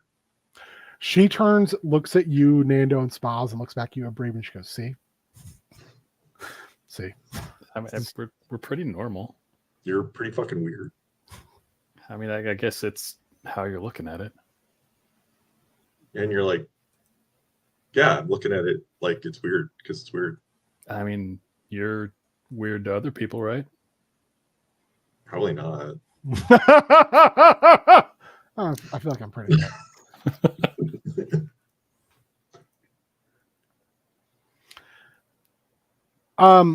Anyway, we don't want to be like ritually murdered at any point during this. I mean, She finally goes, by Nando, you or hey, anyone else. Nando, Brave, good enough. Nando, thank you. Thank you for being upfront about things. You're welcome. I appreciate it. Let's remember Brave, that I'm the captain. no Let's more remember that explanation. I'm the captain here. I'm dismissed, and then he walks. She's like, thank you. Love you. Nando walks back downstairs. She looks at you, Brave, and she's like, you got to assure me here. Like, I'm putting myself out here. You aren't. This isn't some weird shit, is it? I mean, weird as in, like, you're literally in a cult. I know I say that a lot, but, like, this isn't some weird religious thing, is it? I mean, this whole planet is weird shit. Brave, I'm not asking you to like make comparisons. I'm asking you, this isn't some like weird religious mission where it's like you're trying to convert people or you're going to futz with my brain because I know that's what you guys can do. I'm just saying you're going to be honest with me, right? Yeah, I mean this isn't we don't convert people. You're not some type of zealot, right? This isn't some like beginning of a holy war or some crazy thing like that. No, I mean the Jedi Order kind of doesn't exist anymore. It's not great. She stopped for a second. She says, "What? What?"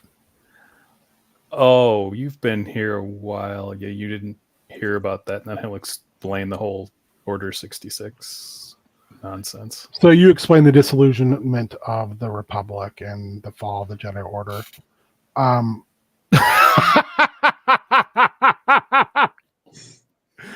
That is maybe my favorite thing of the whole night so far.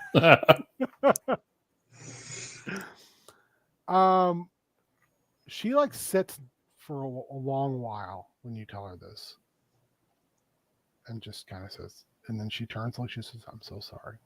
I don't even know how to tell you how sorry I am." Yeah, it's been hard for a while, but I mean we're trying to live and help the other Jedi that survived. And then we kind of ended up here, so I don't know. We're just trying to do what we can. She takes your hand, she looks at you, and she says, "Okay, you be honest with me, I'll be honest with you, and I've got you. I'm with you." Warrior. Just warrior. Meanwhile, out on the scouting mission, who's taking the point? Duo, Ericor, or Vens? Okay, Ericor's taking the point. Vens. Duo, you get the impression that Vens is kind of like trying to stay between you and Ericor, and as you're moving along, you realize she's like trying to protect you, or at least she thinks she's trying to protect you. Mhm. How do you respond to that? I think I'm just going to be direct with her and say that this is not, this is not your fault. And this is something that we did together. And I need you to trust your instincts, knowing that you may not always be in control, but that's something that we can work together on, and that we can continue to help you to grow in the Force as we continue this path of discovery. She turns and looks at you very earnestly and says, "What if my path is not what either of us think it should be? What if I am not good?"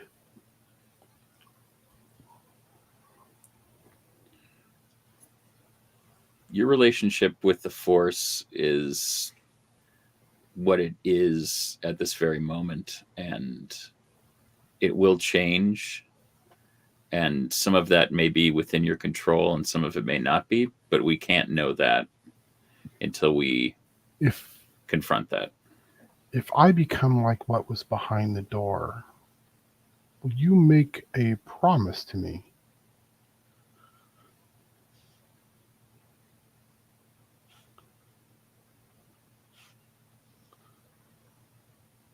She's waiting for you to answer. A promise to what? I wish to secure your agreement before I inform you of this.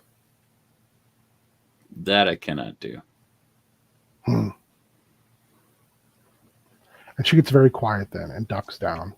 Ericor, right before that happens, you see a group of Get. And they are riding on the back of the oh god, what were those things called? We gave them a name last time. They were skinny ass banthas. Skinny ass banthas. Goddamn skinny ass banthas. But of course, when you have no notes.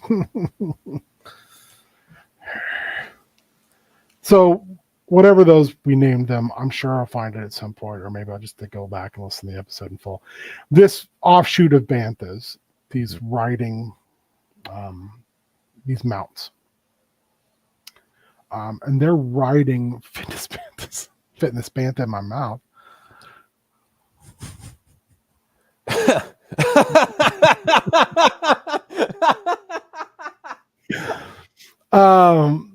Jesus, what is wrong with us?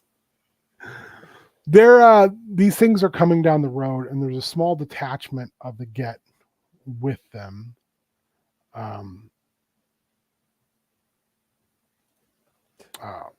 What do you want to do? I say, quickly to the shadows. Okay. And scurry off to the side of the road, motioning like, however, in some kind of tactical form, throwing up shapes. Okay. They both, I'm sure, I mean, duo, unless you would like to do otherwise, they both move over into that same area. No, I trust Ericor. I volunteered to come with him because I feel like he's our best tracker and best, How many riders are there? 4 riders and 12 Get on foot. Lorak. We decided they were called Loraks. Lorak.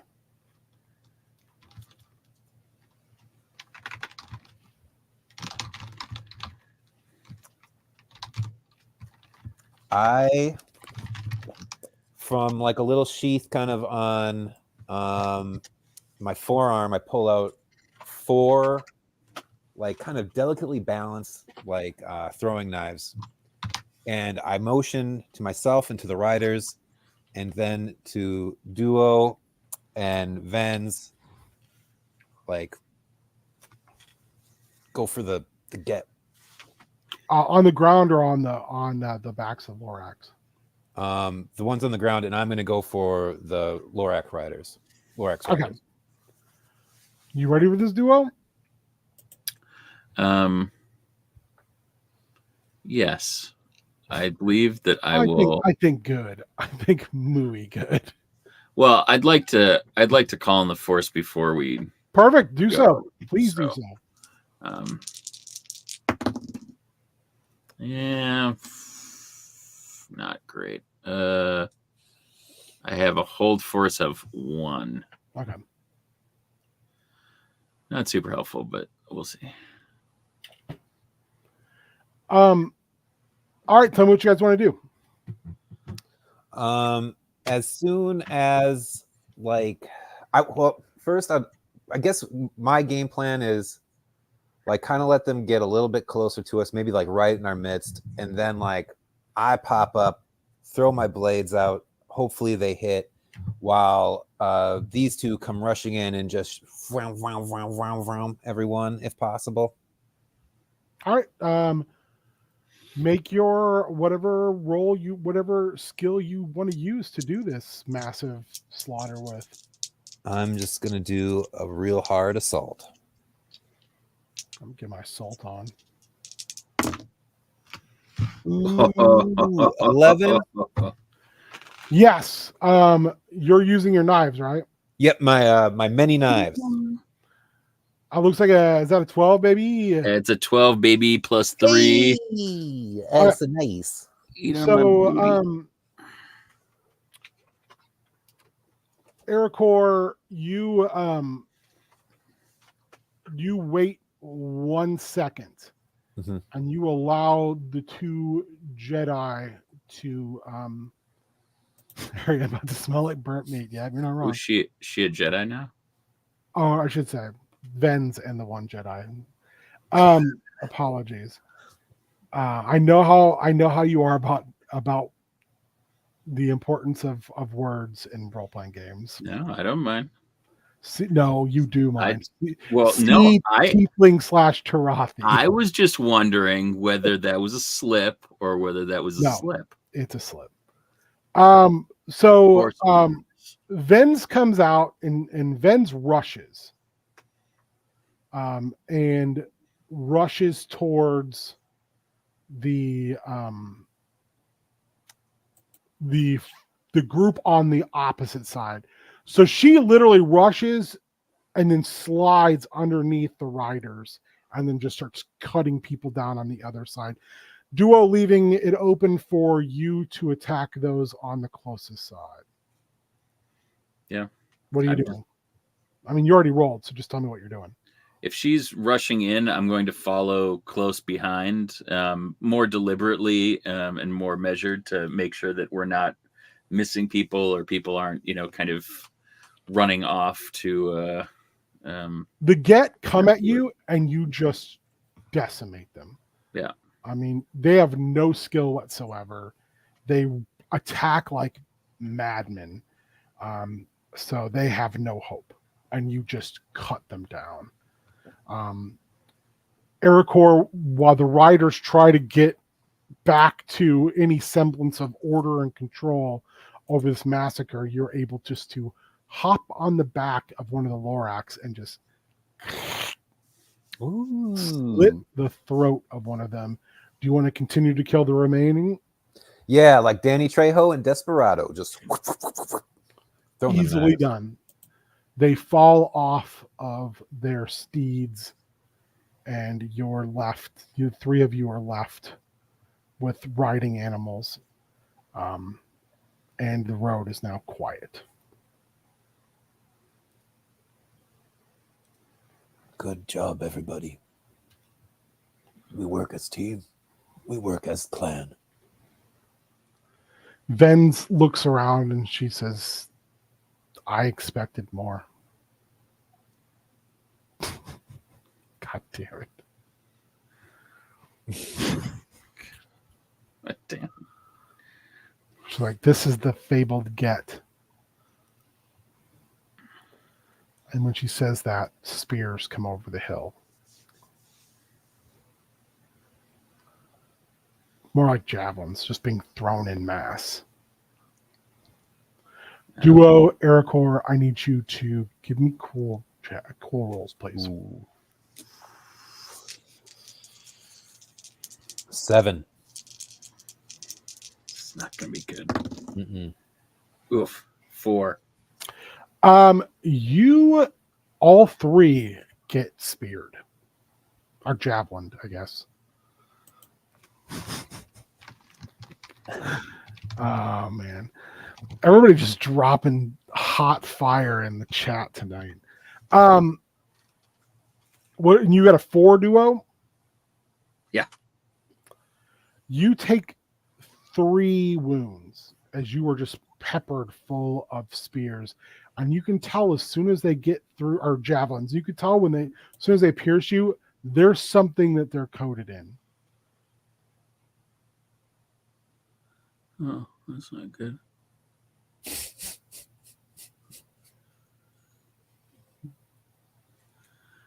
Gotcha. I have no idea. You were just like, what did you get, Ericor? 7. You take a spear through one of your arms. It goes directly into Lorak and it falls. Ooh. And traps one of your legs beneath it. But you can feel your toes and you realize it's not broken. Okay.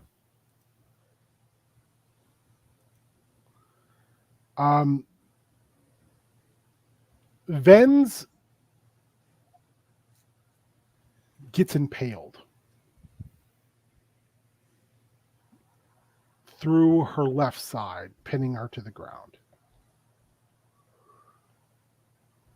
The spear goes directly through her side and lands in the ground with a pretty significant amount of force. And you watch as a pretty good crew of Get come over the hill. And on I can't remember what those things. I said, I can't remember what it's called. Give me a second.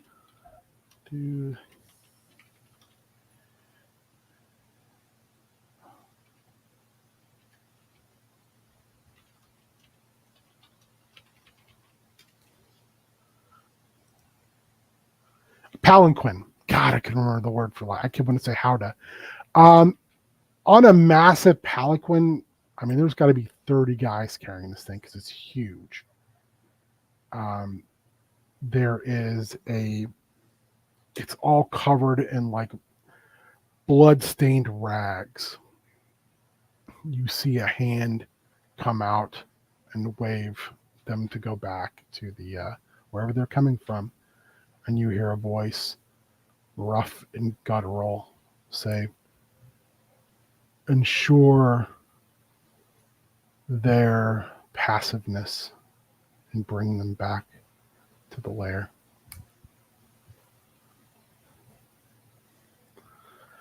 So, Ericor and Duo, how are you looking overall? How are we looking? I would assume rather bleary-eyed. You as well, Ericor, realize you have been drugged. Oh no. These things are covered in something, and you're not sure what. Okay. What are you doing? What are you two doing? Are you trying to fight it? Or are you just going to be like, okay, well, I'm just going to ride this out. I'm going to see what's going on, or what are you doing? Well, you want to go first? No, go ahead. Yeah, I think I'd be trying, like, if by chance I have my little bag of herbs still, my 11 herbs and spices. You do. Okay, I'm gonna be like just huffing the hell out of that, trying to clear the fog if possible. And if that works at all, then I guess, can I see Duo? Or is my okay? Then I would maybe, if it at all works, then I would try to like toss it to him and motion for him to do the same. That would be pretty overt. Okay. Then I guess, yeah, I'm going to try to save myself. And if that's a possibility, then I would. So you're going to make a break for it? I know. This might be really weird, but I was thinking then I'd cut into the tummy of a Lorac and try to weasel my way inside because I hear it's warm in there. Why don't you give me a cool? Oh, I'm not that cool, guys. Yeah. 8? You realize you probably can't get in there because they're skinnier, but the one thing you do is you are able to squeeze yourself beneath enough of the goo and the down bodies, and you are hiding basically in a pile of dead. Okay. Yeah. Works. Duo, what are you doing now? What did you decide to do? I think I'm just going to try to meditate and, force some clarity upon myself through the Force. I don't really have any special things that would allow me to work on this. So I think it's a matter of kind of like scoping out what's around me and then perhaps, using telekinesis or mind trick once I feel like I have a better handle on the situation, have a little clearer head. You both can hear Venz, and Venz is like, I am going to kill every last one of you. So kill me now. Because if you don't, and you see all the get kind of stop. I mean, she's pinned to the ground with a javelin, literally. This is more like a spear through the side of her torso, pinning her to the ground. But she's like standing up. And you finally hear the mechanical whirring and noise of heavy machinery as out of I already forgot the name, palanquin, the mother emerges. You see a very old Rakatan female inside what is the equivalent of a junk mecha suit, covered in animal parts, but underneath it is definitely an exosuit. And she climbs down, and you see the Get like literally cower. They do not make eye contact. And she steps forward. She says, I thought there was a Nogri.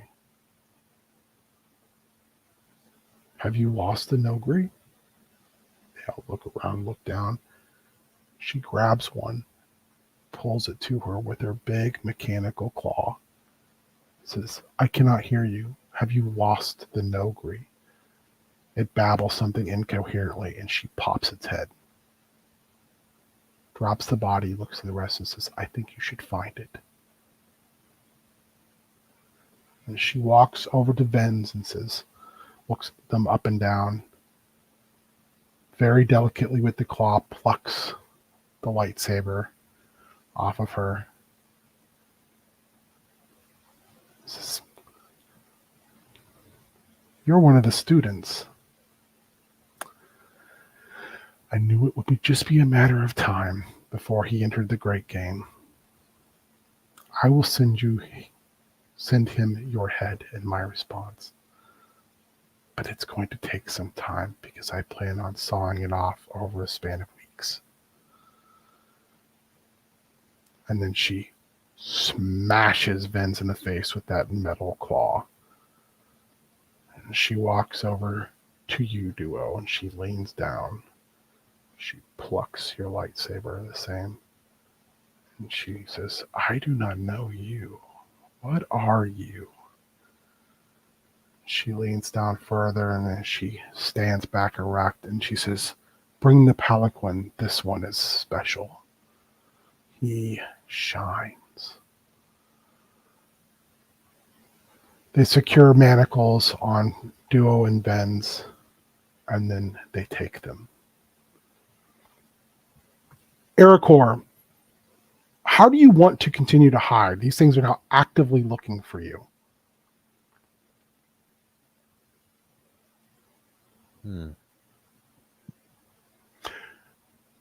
Breeb, I would also like, when that's going on, I would like you to make me a sharp roll.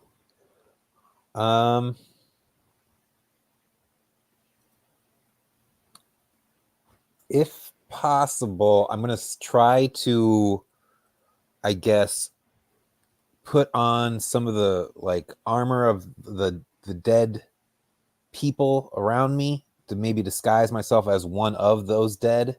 And if make me a hot. Yeah. Breeb, what'd you get? 10. As you kind of sit there, finishing your tale to Felicia, you get this impression of Duo's light being completely swallowed by darkness. Oh, I've got a bad feeling about this. You very much do. It sends a shiver up your spine. Ericor, you're able to throw enough stuff and gore on top of yourself that, and they're not checking very well, that they end up leaving you. They drag off a couple bodies, apparently to eat. And you can hear them talking about the temple. Okay. But they leave you. And you are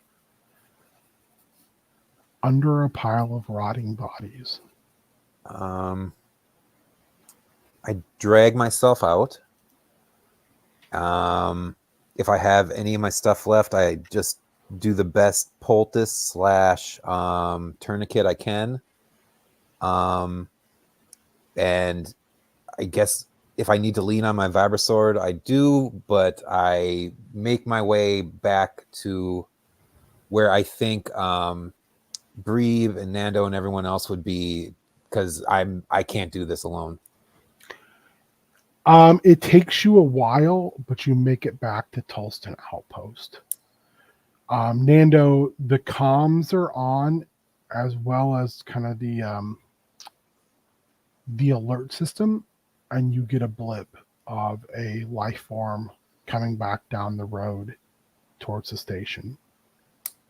Does it? And the whole time, like, Nub is trying to explain like how this system works and like what these life form readings look like, and he's like, "Well, that's weird. It's a Nogri. It's a lone Nogri. That's odd." I mean, we know an ogre. Oh, we do know that guy. Yeah. Yeah, the But why would weirdo. he be by himself? That seems really weird to me. It seems I don't know. He's slightly weird. disconcerting, even more so than usual. Yeah, I'll go see. Go check. As you get ready to go, he puts his hand on your arm and says, "Hey, be really careful, Nando, okay? Like, I will. let's not, like, do something crazy." Listen, I'm not gonna do anything crazy. I'm just gonna make sure it's like our guy and like, you know, I got a Because, gun well, in the his- meantime, and you already. see him open a panel up and activate it, and you hear him, chung, chung, chung, chung, chung, chung, chung. He has activated the outer wall defense system, which they were not able to do when they were attacked the first time. That is a smart move. Yeah, I'll be right back. It's fine. It's fine. Don't worry. Thank you for worrying, but don't stop it. You head out. Do you move some of this barricade you guys put up? I mean, You he'll can't like get over that wall. he will like kind of like peek through and see like, is it? Can see you a verify limping that it was Nogri shape down the road. okay? And then on the we just knew it was an ogre. We couldn't tell if it Based was on life therefore- reading, yeah. Okay. Nando will move a little bit of the barricade Okay. and like peek his head out and like make sure there isn't like ambushy shenanigans happening.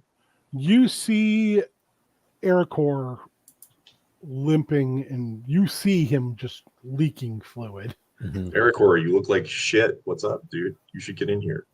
Get some bandages. Some poultices. Nando, we were What? we were ambushed. I failed them. The mother, she took them all. mother? The The mother, mother? Like the like Leave it. capital T, capital M, the mother, or like someone's mom? the Brave, mother. at this point, you and Felicia are now behind Nando. Yeah. Okay, And- all right, come on, get in I- here, get in here. I Oh, like, dramatically faint. Oh. He's got the I'm not- veins. like just looks back at Bree and she's like, I'm not picking that up. That what? I'll Felicia go get looks him. at you and goes, "You asshole!" It helps Bree pick. Did you see Oracle. how? Did you see how he fainted? That was so fake. That was fake. It was fake. Some fake ass shit. It's not fake. He's really messed No, up. he's really fucked up. But like that was a fake. That was. Listen. You remember how I used to get onto duty on the ship? I'd be like, oh. That's true. You did do that a lot. I just think it's dramatic. it's space. It's my joints. I don't know what's happening. You know. You're able to get Anyway. Ericor inside and start patching him up, but you're like, holy shit, you are tore up from the floor. What happened to you? Does he still have a javelin in him, or he's I was No, he broke it off. yeah. So you're gonna have to get that removed. Are we supposed to take it out or leave it in? I never know with these things. It's like some people are like leave it in, some people are like take it out. Are Nub we grabs a supposed to- cauterizing torch and Hey, cuts it out. Cool. That was cool. It's cool that we have. He cuts it out enough to where you can get it out. And he goes, Sure. it's just like a machine or like the ship when you get hit by a piece of asteroid. It hurt like a son of a bitch, Aracor, but it's out. And then Felicia starts helping you with your poultice, but at the same time, they're cleaning the hell out of your wound. And you can see out of the wound is this gooey substance sliding out. And she looks at you and she says, "Drugs are not my area of expertise, Nando, but that looked like drugs." Nando will like sort of pick up a little piece of javelin and he'll be like, look at it. And I'll give it the sniff test and I'll be like, You're like, "Oh, that's he's like, this is hallucinogenics. drugs. Yeah. This is This be drugs. drug. This be. We should save this. This be bathtub For space later. drugs." We should Does- save this for later. does he lick it? Got to be No, sure. He rubs it on not his right gums. now. No promises Like an later. 80s detective. Is this cocaine? Yep. Oh, that, yeah. Nub is like, I think we have some significant problems. Meanwhile, Meanwhile, Duo, you awaken. And you are in like a room, and it's rough looking and it smells kind of bad. But it's like a alcove to a bigger room, and you can see in this bigger room there's a pit in the middle, and you see cages with people in them hanging over this pit, one of which is obviously the Wookiee you were looking for, but Jesus, they look bad. Another one is Ven's, who still has that javelin spear in their side. So they can't really even turn in their little stand-up cage because of that thing just clanking against stuff. You see some people who are obviously either gone completely nuts and are like just like curled up in balls, or people that you're pretty sure are just dead. You smell the cooking of meat, and it's not the kind of meat you would want to smell cooking. You look, and your wound has sort of been cleaned, and you feel a lot better. Like you feel okay. And two of the Get come up, and they slip their arms underneath you, underneath your armpits. They stand you up. They bow their heads, and they walk you to a door. And the door shooshes open. This place looks really old. This door looks like a modern, almost modern-esque door. And then they leave you to move under your own power into the door. The door shuts behind you. It's a little dark, but the further you move in, the more you realize this fucking is opulent. As grungy and as gross, run down, decimated ruin the outside is, and covered in animal skins and all kinds of crap like that you would expect from like a space Texas Chainsaw Massacre Sawyer family house. This is pristine technology, all kinds of stuff. And you see a Rakatan female who's using a smaller exoskeleton that appears to go up and attach to her shoulders and then go down and fully encase her legs. Pristine, I say. Pristine! Sipping a drink and beckons you over to a table.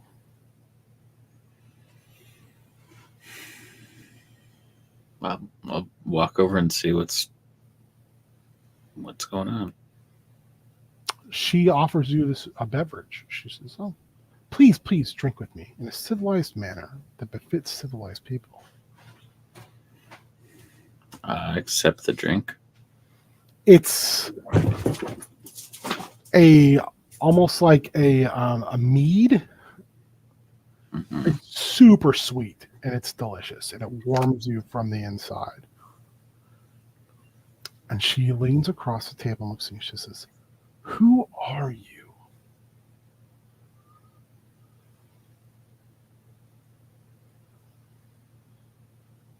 Just a traveler making his way in the cabin. Please do not insult my intelligence. Who are you? You are not from Shugo. You are not from the regions. And you shine with the living force. I can feel it. It's like if you've lost a limb, but you can still feel it after its absence. That's what you feel like. Shine on, you crazy diamond.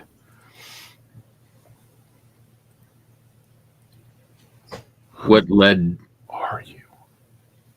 the force to leave you? I would figure someone in your position would be a very learned individual and would know the Rakatans, the Great Rakatan Empire.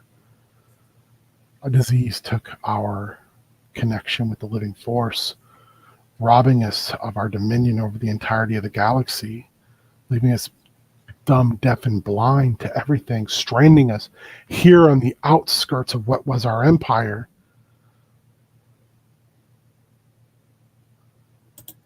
Trapping my ancestors, leaving me to this state.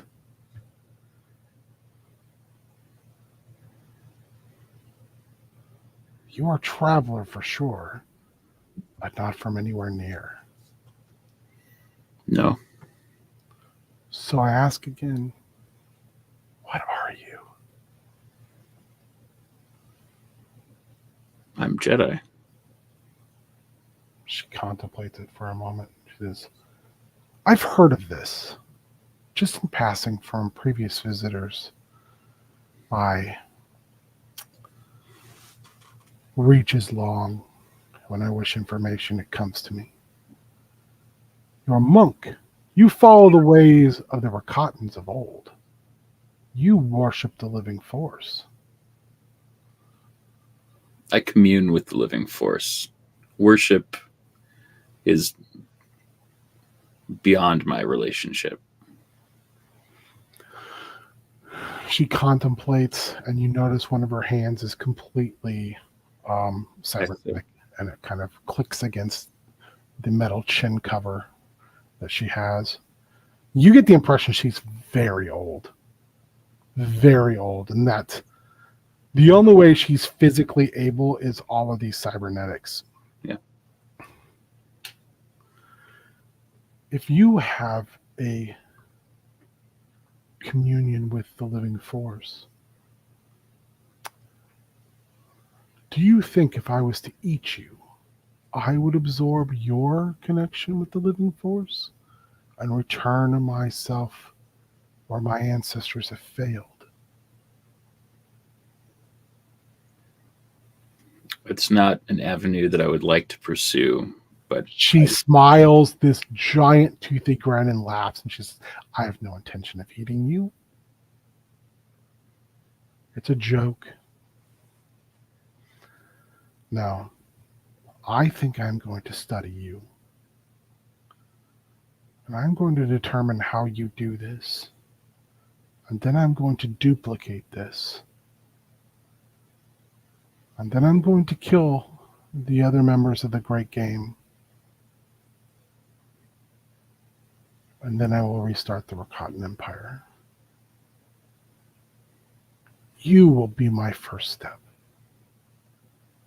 You have made it possible that I no longer need to use savages to hunt.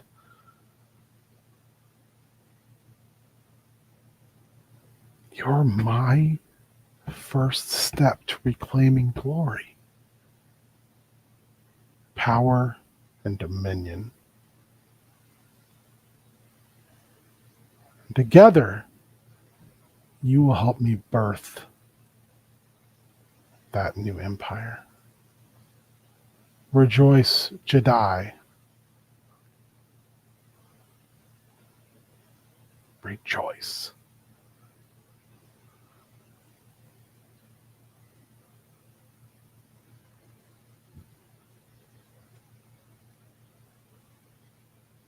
Meanwhile, I was going to say, I can't tell whether he's cutting away or if he's frozen or if he's just. no, I was waiting for you to say anything. You didn't say anything. I was like, okay, well, meanwhile. Yeah. And here you rejoicing. Back with the crew at Tolston.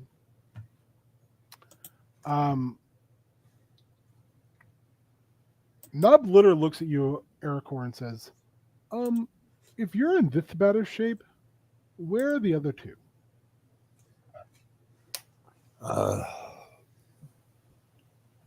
Horribly wounded. Oh, that's not Venz good at all. took a javelin through her side, right in her core. I didn't see exactly what happened to Duo, but they took him just the same. Nub turns around, looks at Nando, and goes, "This is terrible." No, it's really bad. It's very bad. It's funny because I feel like you were telling me not to get skewered earlier, and then That's like true. I was telling you that. they That's did. ironic. It's really good that I didn't go. Alicia slaps him in the You back were of right. the head, and then looks at like, "You do? Do you want one too?" No, Okay, then put Wait. your captain hat on and take your joking hat off. my captain's hat and my joking hat are the same hat, but I hear you. Well, tighten I the captain's acknowledge one up and loosen the other one. Okay. Like, all right, we have She to. turns and looks at you, Brave, and she says, "What are we doing?" I'll have to go after them. No, this is one of those. I'll have to go after them. It's we'll have to go after them. I was gonna say we'll have to go after. Exactly. The captain's right. And she turns and winks at you. One more thing. The mother mentioned she was looking for me. Well, that's. What? Did anyone put the barricade back? And that's when you hear the outer defense guns. Fuck. And that's what we're Okay, going to stop for I feel like we did that. tonight. And that's what we're going to stop for tonight. I feel like I will say something. Those were the fastest 2 goddamn hours time-wise, but the slowest, if that makes any sense. Like, I feel like we just played for 5 hours. I feel like hear we you. Yeah, a crammed lot of story. so much- Yeah. There's a lot of stuff. Yeah. There's a lot of role play. It was great. Yeah. that was- So, R.I.P. James Earl Jones. yeah. Fucking Yeah. sad. Just makes me so sad. I wonder what he But- died of. I don't know, but I mean, Being old. yeah, he was. Yeah. No, I He's know. 93. He was an I know. old man. No, that was the Yeah. joke. He was an old man. He was an old man. He was an old I mean, if man. I remember the movies, this old withered guy like lightning him the fuck to death. Like a lot. A Like, lot. And he lived with that for decades. No, old dude. It made him killed blind. other Old dude. News at 11. And then he got in a fight with a bunch of kids at a baseball field. Why aren't we talking about old person on old person crime? That's Yes. what I'm asking. He also was in a wonderful movie where he played Jack Johnson. Oh yeah, the boxer, right? Yeah, that movie's phenomenal. That's a really good. Yeah. He also has a small role. Did he get nominated for an Academy Award for that I movie? think he did for that one. Yeah. He's so good in that He movie. is. It's ridiculous. If you ever want to see a hilarious James Earl Jones turn, seek out the movie Meteor Man. I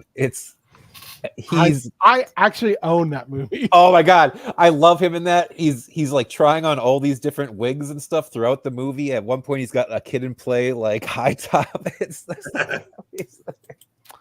It was great. He was Lion King boy. Lion King boy. He also, I mean, how can we forget? He was Thulsa fucking Doom. Oh hell yeah. Mm. Played the bad guy in a really underrated spy movie called Sneakers from the early '90s. With, I remember Sneakers. Robert yeah. Redford did that movie. Yeah, River Phoenix He and was like, like I think the- Dan Aykroyd. Head of the CIA and Yeah. all of the Alec Baldwin, Yeah, whatever Ryan, Jack Ryan. movies, Yeah.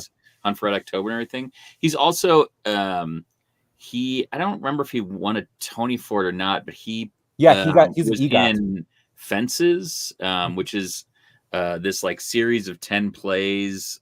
Fences is one of them by August Wilson, and it's phenomenal. It's Fences like, is great. yeah, I mean, really, it's it's one of those, as we all get older, we're gonna see this happen more and more often, which is depressing to even say. Mhm. But it's like a really good time to be like, oh man, celebrate these folks, especially people who were like, I've never heard any bad things about this dude. Mm. So it's one of those things where it's like, hey, celebrate these good folks who are, they've had their run and now they're moving on to whatever comes next. So celebrate them a little bit, take a moment, especially someone like this who, just based upon Lion King, Star Wars, and Conan, I mean, I would say those probably had a huge effect on some of us. Mhm. I Yeah. would say, So based on what we're playing right now. I mean, also coming to America. Like, let's not forget. Yeah, I forgot he was. Yeah, he Oh, was anywhere if he's coming to Incredible. America. Yeah. Yeah. Which I feel like was maybe a test run for Mufasa. Maybe. Yeah. Maybe. I mean, dude's just amazing. So yeah. he was also Bleeding Gums Murphy on The Simpsons. Let us not forget. Oh shit! Mm. I forgot he was on The I forgot. Simpsons. Yeah, they offed Bleeding Gums early. They did. God, he had so many iconic ass roles. Mhm. Just what a powerhouse. Yeah. Or as Kevmo would say, what a treat. Oh, what a treat. What a treat. Treat. Are you also a Kevmo guy, Nando? Ryan? No, I just like saying what a treat. Like, Old school You Kev- guys got to get on the old school- Kevmo train. Yeah, old school Kevmo on YouTube. That dude rules. He's awesome. old school awesome. Kevin. Okay. Yeah, he does real short videos. He's a chef at a university in a sorority house. Oh, I've seen one of his, because Chef Reactions did a reaction to one of his videos. Yeah, he's done a few of those. Okay. Yeah. Yeah. But he always Okay, ends his I know. videos with what a treat. What a treat. What a treat. It just makes me so happy. And dude's going through cancer right now. Yeah. Aw, buddy. Brutal. Stage 4. Yeah. Ooh, But he's kind of powering through. I mean, yeah. that guy puts out like 2 videos a week. They're all great, simple stuff. He like Super 5-6 positive. minutes, super positive. Yeah, lovely guy. Can't recommend him enough. Also in Doctor Strangelove. That's right. God damn, how did I? He's one of the forget? pilots, right? If Yeah. I remember right. Yeah. Shit. Lieutenant Lothar Zog, That's a Star Whoa. Wars name. Star Wars ass name, right? That's Lothar great. Zog. That's some good. or a some Superman good- villain from the Phantom Zone, Jeez. or both. Outstanding. Where can people find you, wonderful folks, so they can track you down and follow you doing the other good work you do? You'll never find me. Well, You're you'll not never Cassandra. find him, but you'll find me tomorrow night on Meng on Meng here on Known World United, 7 p.m. Central Standard Time. Be there, or I don't My know, long distance hug. be doing something else. Oh. I guess Yeah, I don't know what to do with your life. Do whatever you want, but I suggest you be I'm not there. the boss of you. I'm not the boss of you. I'm not your dad, but I could be your dad But you if could you let be. me in. If you let me in. If you let me in. Sundays prep school, Thursdays, or we'll see depending on my work schedule coming up. We do Spoop Troop where we go over all things horror. I'm not certain if we're doing Nashy Boys, or maybe we should finally pull the trigger on Immortal Hulk, because I've been feeling some Immortal Hulk. Been feeling it in my bones. And then here on Hidden Path. Also, I do personal training, so if anyone's looking for that, look me up on Instagram or Facebook or whatever. In at person, Second Chances. online, over the Yeah. phone, doesn't matter. He's I'll there. drive to your house if you let me in.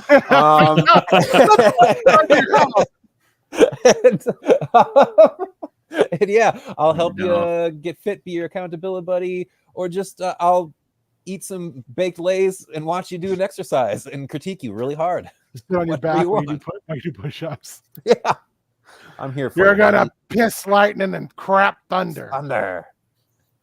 So yeah, I that's mean- me. I think good. Beard, you can find me here for Star Wars. You can find me here on some prep schools on Sunday morning. You can find me reveling in the joyful narration of the 1995 cult classic Judge Dredd, which was narrated by James Earl Jones. That's right. Anyway, you can find me on Instagram, Up Your Architecture. That's pretty much where I hang out. Also, follow Heel Turn Radio on Instagram. We've been doing some little things and sharing some folks out from some of our adventures lately. And who knows? Who knows? We'll see. No. I don't know. The I don't know shadow anything. knows. He does, but I don't think James Earl Jones was in that, was he? In what? Tim Curry. Tim Curry's incredible. That's true.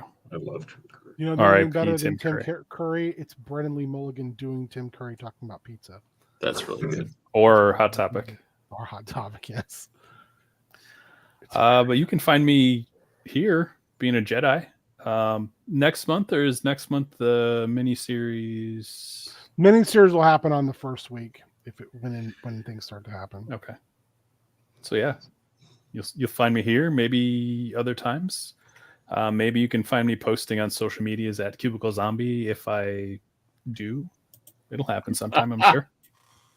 If I do, Feel like it. no promises. Yeah, if you be good. Ooh. Ooh. It does. Now we're just doing what the fuck was that? I love those skits and the Dateline skits that Bill Hader does. Oh, Oh, I love that'd be terrible. I'm not stoked. I'm sad. But really, I was stoked. I was just watching earlier the SNL skit where Cecily Strong is going to like girls' game night with her friends at their Yes. apartment. Is it and the Bill Hader as the He's old the man? like With his ancient rascal? dude in the like Yes. wheelchair. It's so stupid. so It's so good. funny. My God. So good. I like It's the so one where he's good. in a box just dancing. That was cut Yes. for time, but I swear I see that on there all the time, where he's just like, and it changes moods, like when they change the settings, and at the end he gets out, and they're like, "Where is he? Oh God!" Oh God. Anyway, I'm Warrior. You can find me online at WarriorMN.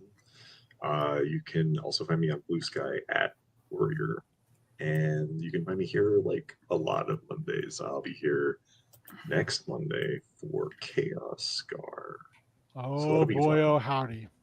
That'll be a light jaunt, so that'll be fun. It'll be a wild one coming up. I wrote that today, like in a fit of creative insanity, and I'm very, very. I know Colin has read it because I sent it over to the crew. Colin, just a brief overview. What did you think of that adventure? It looks very fun. I have no corrections for you to make on it. I think, yeah. No notes. No notes, baby. It's gonna be so good. Oh, mwah. Good. It'll be good. You're gonna like it. You're gonna Yeah, like it's it. a lot. it's gonna be a weird one. Yeah, no. There's What? some really cool stuff in store. I'm gonna definitely be watching. Yeah, weird stuff. Your King Ginger. And you can find me here tomorrow night for Mang, where I got a whole bunch of shit to show off because I finished a bunch of stuff the last couple days. I got a bunch of stuff I need to work on. I chipped out of ahead with the Dremel. I got to fix that paint job. Yeah. I'll probably do that tomorrow. It's not too much, just some touch-up work. And then you can find me this Friday, for a very special Bearded Games. Oh. Gird your loins. It's going to take us into Moria, baby. Hey. They call it a mine, and architecturally they're correct. They call it a mine. So if you want to hear us saying they call it a mine like at least 1 billion times in the span of an...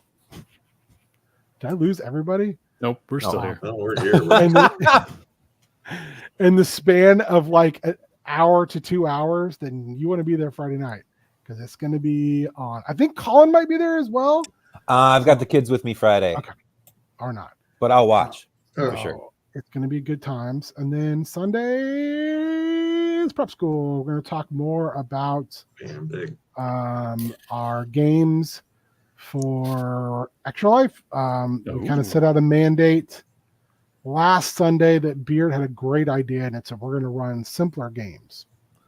Nice. So I am going to run my Oz game, my Wizard of Oz game, but we're going to use simple D&D, which is D&D 5e in 7 pages. So Can you believe it? Yeah, it's gonna be great. It's gonna be real good. I still think you're missing out. Should be the prison one, but whatever you want to do. Prison one. Yeah, us. Ooh, Oh, look I'm at not. No, that ghost. that's so great. Oh, Wow. I don't know if Beard's on tomorrow night or not.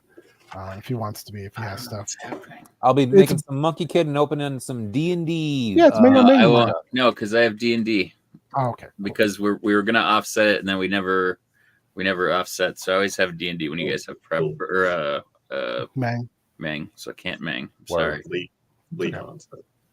And then next Monday, Chaos Guard, and it's gonna be weird. Get ready to be weird. It's gonna be real. Let's get weird, baby. we're always ready for that. Now, and then I think next week. I cut him up. Dropped my knife, so I cut him up with my car keys. What can I say? I just like killing people. Oh, hey, while we're here. Yeah. Can I be level 3 on Monday? Are you? Where are you for adventures? I mean, I'll tell you what. We'll find I'm out when we literally do our trapped in very the same special, I've- very special thing this weekend. I mean, I've had at least 2 since I became level 2. I And think I'm going to give you and Cassandra both a level after you complete your little what I did. What I did in the 60 days where I was lost. Thing we're doing this weekend for like an hour to 2 hours. We're going to record that, and then it's basically Chaos Guard episode 14.5 A and B, and then we'll post them when they're all done. Yeah. So we're going Furon to. will be more fun in the Feywild than Nando. Nando would be like, I did a lot of fairy drugs. I got fucked up. Win and rum, huh, baby? Hey, Hey. hey. Ooh. So, que paso, Paco? Did you say "Que pasa, fucko"? Paco. That's what he says to goddamn it. What's his face? The guy Steve Buscemi who's playing the murderer in that one. No, I don't care now. Oh, now it's yeah. It's K-Pasa forever. That's amazing. Que paso, Paco forever. That Oh, should be the t-shirt. I'm also really excited. I don't know if anybody else backed the That's Bard. a weird RPG. Yeah, sorry, from- It's like, cool. he's not just a counselor. He's got his own RPG. yeah. Anyway, very excited about this. If anybody follows Scriv the Bard, this was like their development, and it's really great. I just got it in this week, but I'm super stoked about it.